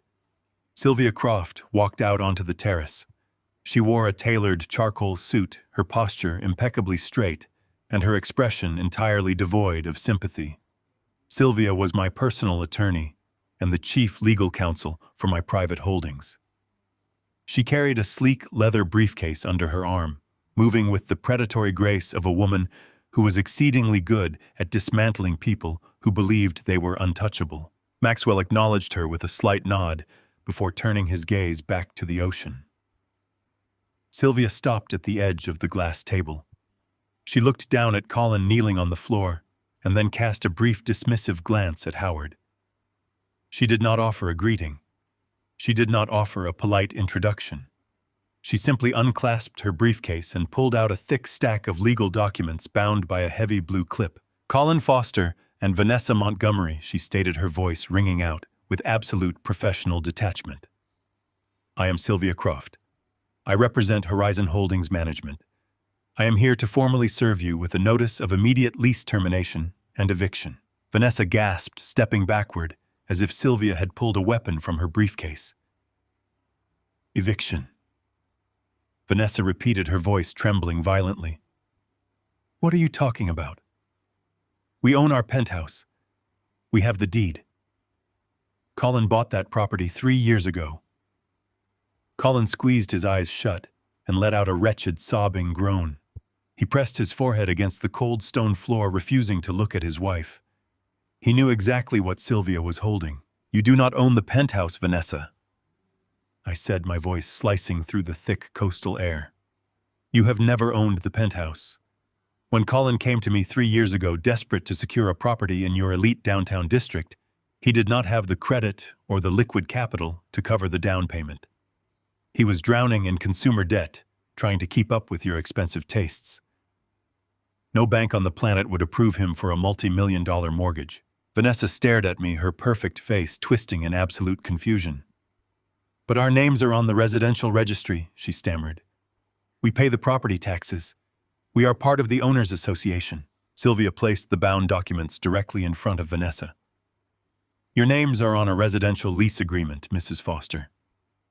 Sylvia corrected her coldly. "Horizon Holdings Management purchased the penthouse in cash 3 years ago. The holding company then leased the property back to your husband under a highly specific contract. A contract that required automatic monthly payments to maintain the illusion of ownership for the owners' association." I took a slow sip of my scotch, letting the bitter truth settle over them. "Horizon Holdings is a shell corporation. Vanessa," I explained. "I own it. I bought the penthouse. I paid the property taxes. I paid the association fees. And for the last 3 years, I have been silently funneling $4,500 into Colin's checking account every single month so he could wire it directly back to my holding company. I manufactured the entire financial loop so you could pretend you were married to a wealthy man." The blood drained completely from Vanessa's face. She looked down at the legal documents resting on the glass table. The bold black letters reading "Notice of Eviction" seemed to burn into her eyes. She was not a wealthy socialite living in a luxury penthouse. She was a tenant living in a property owned entirely by the blue-collar father she had banned from her brunch table. "As of 8 o'clock this morning, Nolan Foster permanently terminated the automatic funding transfers to your husband's accounts." Sylvia continued, her voice completely clinical and unyielding. "As a direct result, your husband is in immediate default of the lease agreement. Horizon Holdings Management is exercising its right to terminate the contract. You have exactly 30 days to vacate the premises. If any property damage is discovered, or if you attempt to remove any of the custom fixtures or furnishings purchased by the holding company, we will pursue aggressive criminal charges." 30 days. Vanessa whispered, her voice barely audible over the sound of the crashing waves. She looked around the terrace, her eyes wild and frantic.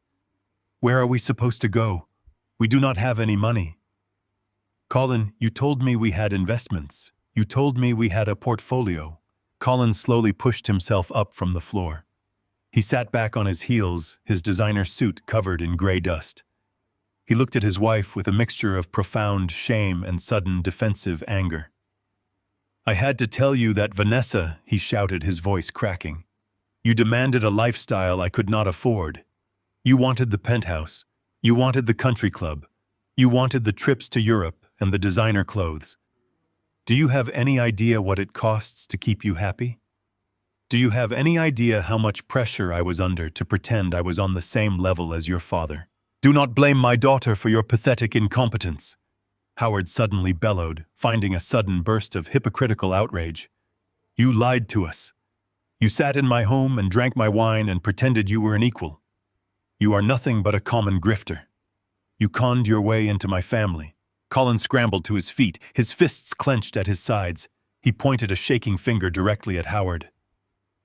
"You are calling me a fraud," he screamed. "You are sitting there bankrupt, hiding behind fake tenant occupancy rates and bad bridge loans. You just spent the last 20 minutes begging my father to save you from federal prison. You do not have a penny to your name, Howard. Your entire real estate empire is a scam. At least I lied because I wanted to make my wife happy. You lied because you are an arrogant parasite who refuses to admit he failed." Howard lunged out of his chair, raising his fist as if he were going to strike Colin. "You ungrateful little rat!" Howard spat, his face turning a dangerous shade of purple. "I gave you access to the best social circles in the city. I gave you the Montgomery name. And what good is that name now?" Colin fired back, a bitter, hysterical laugh escaping his throat. "Your name is worthless. Your company is being liquidated tomorrow morning. You are going to lose your mansion. You are going to lose your cars. You are going to be the biggest joke in the financial district by tomorrow afternoon.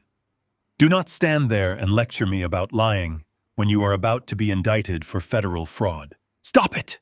Vanessa shrieked, pressing her hands over her ears. "Just stop talking." She turned to Colin, her eyes burning with absolute hatred. "You disgust me," she hissed, stepping toward him. "I gave you 3 years of my life. I introduced you to my friends. I elevated you. And you were just a pathetic little boy running to your father for an allowance every month. You do not belong in my world. You never belonged in my world.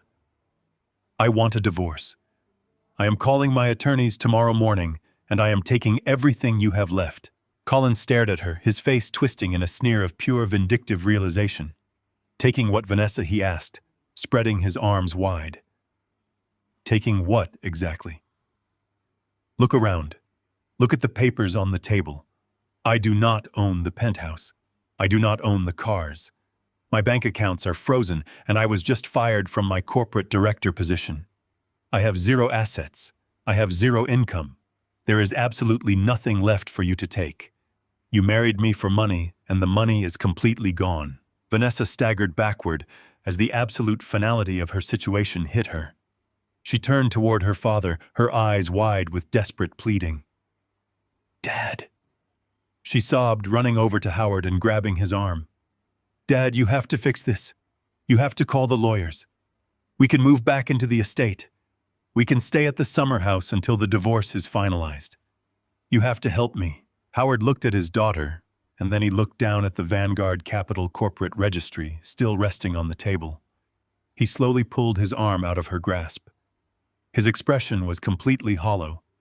He looked like a man staring into an open grave.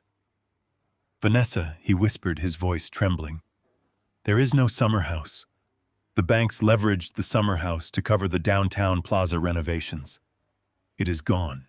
Vanessa froze. "What do you mean it is gone?" she asked, her voice dropping to a terrified whisper. "It means I am ruined." Howard confessed, tears finally spilling over his eyelids and tracking through the sweat on his face.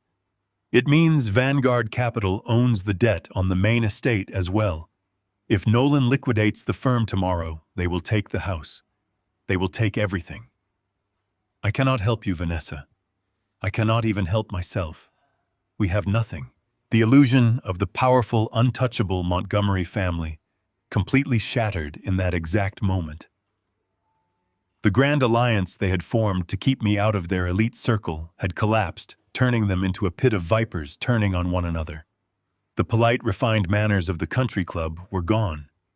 They were screaming and crying, tearing each other apart, trying to assign blame for a disaster they had all proudly participated in.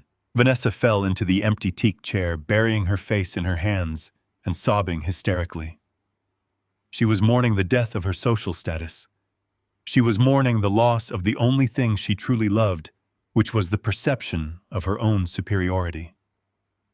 Colin stood a few feet away from her, staring blankly at the ocean, completely untethered from the fake identity he had spent years constructing. Howard stood frozen by the table, staring at the corporate registry, as if hoping the ink would magically rearrange itself and grant him a pardon.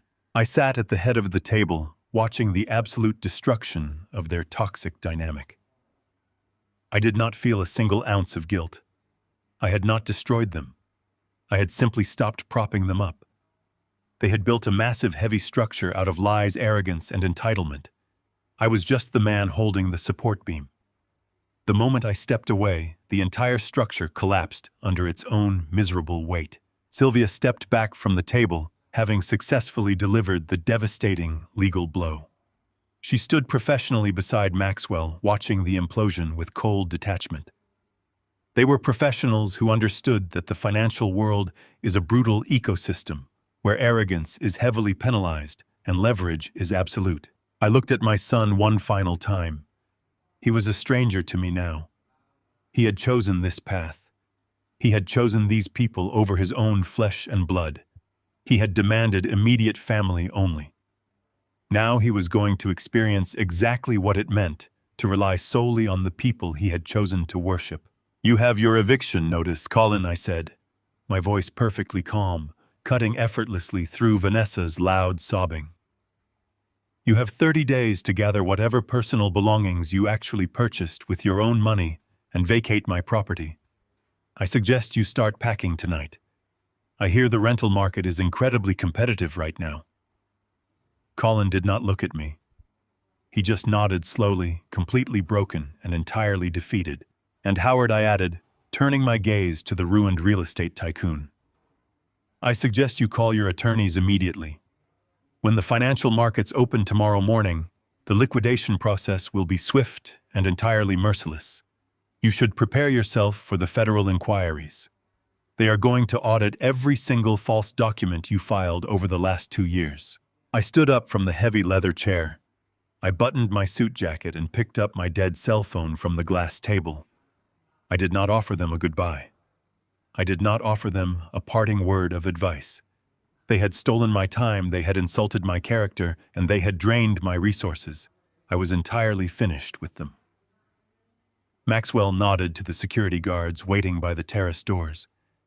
The heavy, silent men stepped forward immediately, moving toward the weeping, broken group at the table. "It is time to leave," the guards instructed, their voices echoing with absolute authority. I turned my back on the wreckage and walked toward the far end of the terrace, heading for the private doors that led into the main estate. I left them there crying and screaming at each other as they were forcefully escorted off the property. The coastal breeze felt incredibly clean, now entirely purged of their toxic presence. The silence of the ocean returned, washing over the limestone terrace, pure, unyielding, and perfectly restored.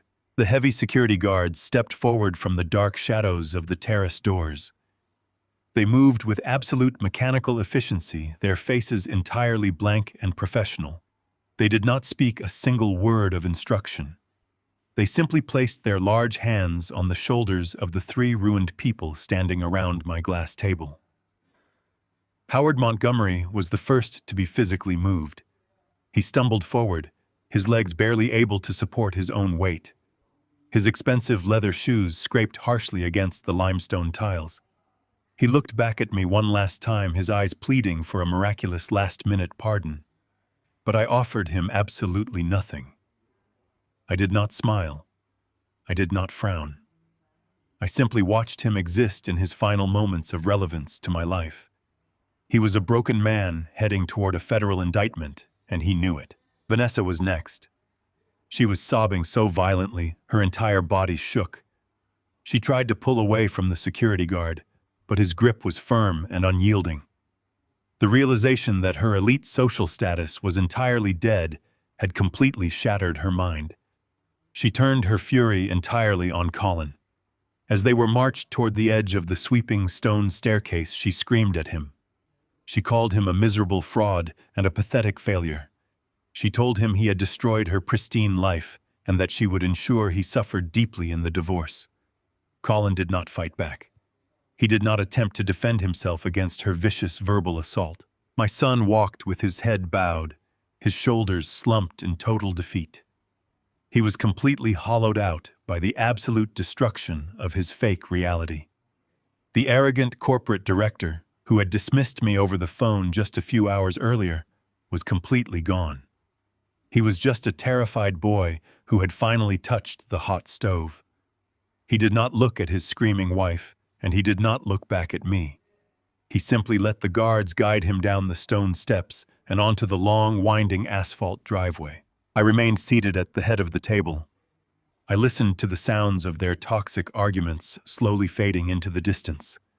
The shrill panic in Vanessa's voice and the heavy wheezing breaths of her father grew fainter and fainter with every step they took down the hill. I waited with absolute patience. Finally, the heavy iron gates at the bottom of the estate hissed shut with a solid, definitive clang. The electronic lock engaged. They were permanently gone. The moment the gates closed, the atmosphere on the terrace changed completely. The suffocating tension that had gripped the air for the last hour evaporated instantly. It was replaced by the crisp, clean scent of salt and ocean spray. I took a deep, slow breath, filling my lungs with the pure, unburdened coastal air. For 3 long years, I had carried the invisible heavy weight of my son's arrogance and entitlement. I had lived in the dark margins of his fabricated life, quietly funding his vanity, while he pretended I did not exist. That terrible weight was entirely gone now. I felt lighter than I had in decades. The physical space around me seemed to expand and breathe. The sprawling limestone terrace, the infinity pool reflecting the clear blue sky, the gentle rustle of the palm trees swaying in the wind. Everything felt perfectly restored. The toxic noise of ungratefulness and shallow greed had been permanently excised from my existence. I looked at the scattered financial ledgers still resting on the glass table. They were the ugly physical remnants of a terrible mistake. I gathered them up in a single sweeping motion, aligning the edges perfectly. I handed the thick stack of papers to Sylvia Croft.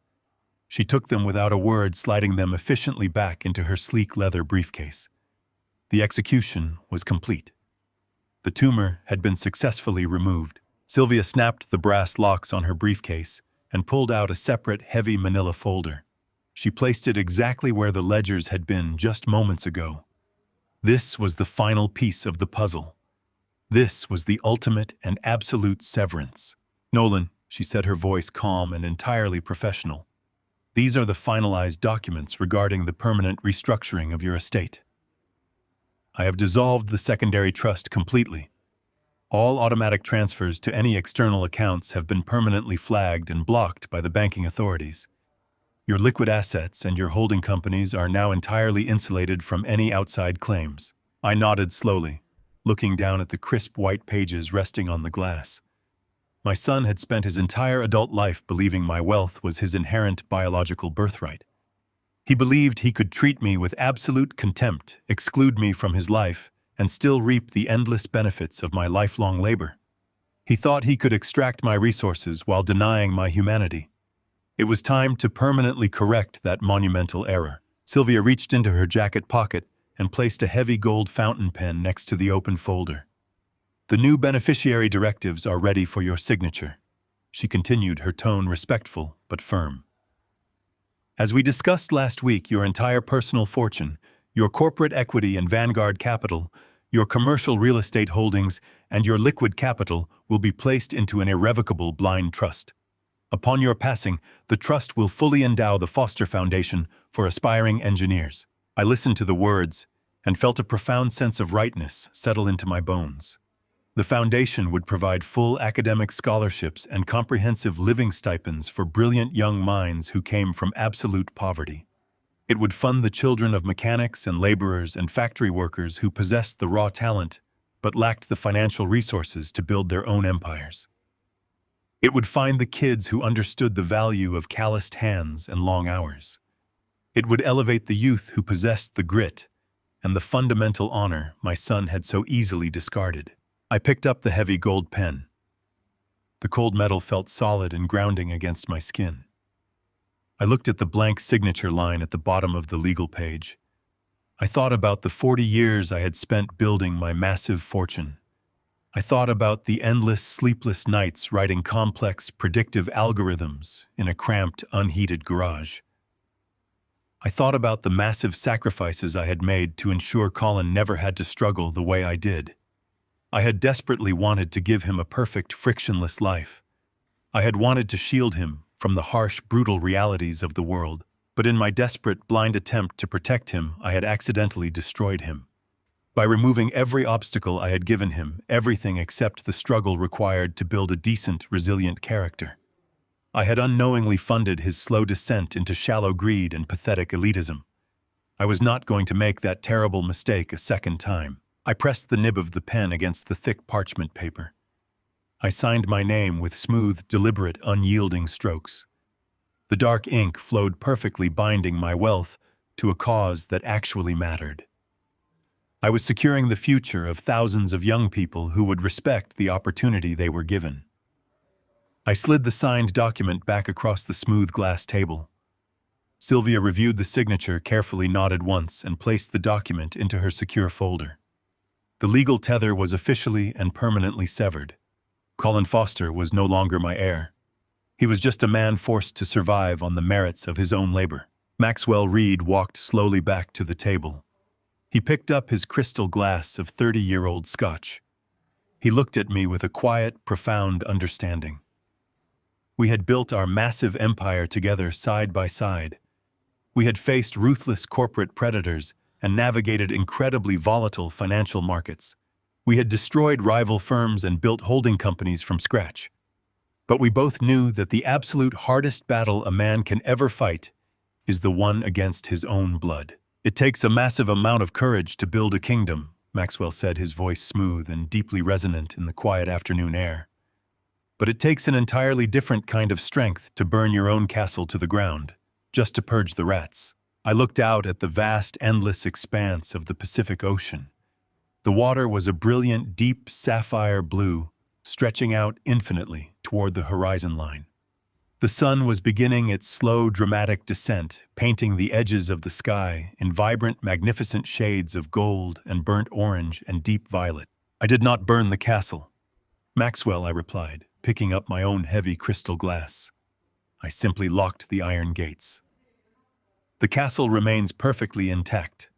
It is just reserved exclusively for those who actually respect the builder. I stood up from the head of the conference table. I walked slowly toward the heavy glass railing, leaning my forearms against the smooth, transparent surface. The cool ocean breeze washed over my face, carrying the fresh, clean scent of the coming evening. There was no anger left in my chest. There was no lingering sorrow or bitter regret. The emotional storm that had raged inside me since the moment Colin told me I was not immediate family had finally broken and dissipated. The sky in my mind was entirely clear. I realized in that quiet, profound moment that true family is never defined by a shared last name or a simple biological connection. True family is defined by mutual respect. It is defined by unwavering loyalty and fundamental, undeniable honor. Colin had willingly abandoned those core principles a very long time ago.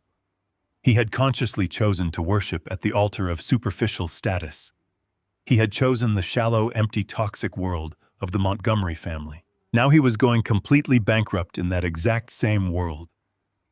He would have to face the brutal, unforgiving reality of the life he had chosen without my invisible financial safety net to catch him when he inevitably fell. He would have to learn how to stand on his own 2 feet, or he would simply be crushed by the weight of his own terrible choices. That was his burden to carry now. It was no longer mine. The sun dipped lower, touching the very edge of the dark blue water. The bright light reflecting off the rolling ocean waves was blindingly beautiful. Maxwell stepped up to the glass railing and stood quietly beside me. He did not speak. We did not need words to communicate. The silence between us was the comfortable, deeply earned silence of 2 men who had survived a long, brutal war and emerged completely victorious on the other side. I raised my crystal glass, holding it up against the dying, beautiful light of the late afternoon sun. Maxwell raised his glass in a silent, mirrored tribute to the moment. We touched the heavy crystal rims together. The soft, clear, musical chime rang out across the empty limestone terrace, blending perfectly with the rhythmic crashing of the powerful waves below. I took a slow, smooth sip of the premium scotch, letting the fire of the liquid settle deep in my chest. The toxic, suffocating noise of ungrateful children and arrogant elites was completely gone. There were no more lies to carefully maintain. There were no more secret financial subsidies to hide in the dark. There was only the absolute truth and the vast, endless, calming ocean. I stood there in the cooling air and watched the final glowing sliver of the sun slip quietly beneath the horizon, surrendering the vast open sky to the peaceful approaching dusk. The quietude covering the estate was permanent. It was heavily earned, and it was absolute.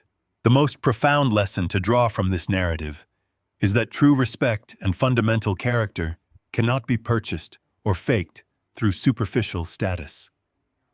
Arrogance and deceit ultimately build a fragile foundation that will collapse under the weight of truth. When individuals value aesthetic appearances and social climbing over genuine loyalty and hard work, they alienate the very people who genuinely support them. Authentic power lies not in loud boasts or designer labels, but in quiet competence, immense patience, and the unwavering commitment to reality. Please subscribe to my channel to hear more stories of silent resilience and ultimate justice.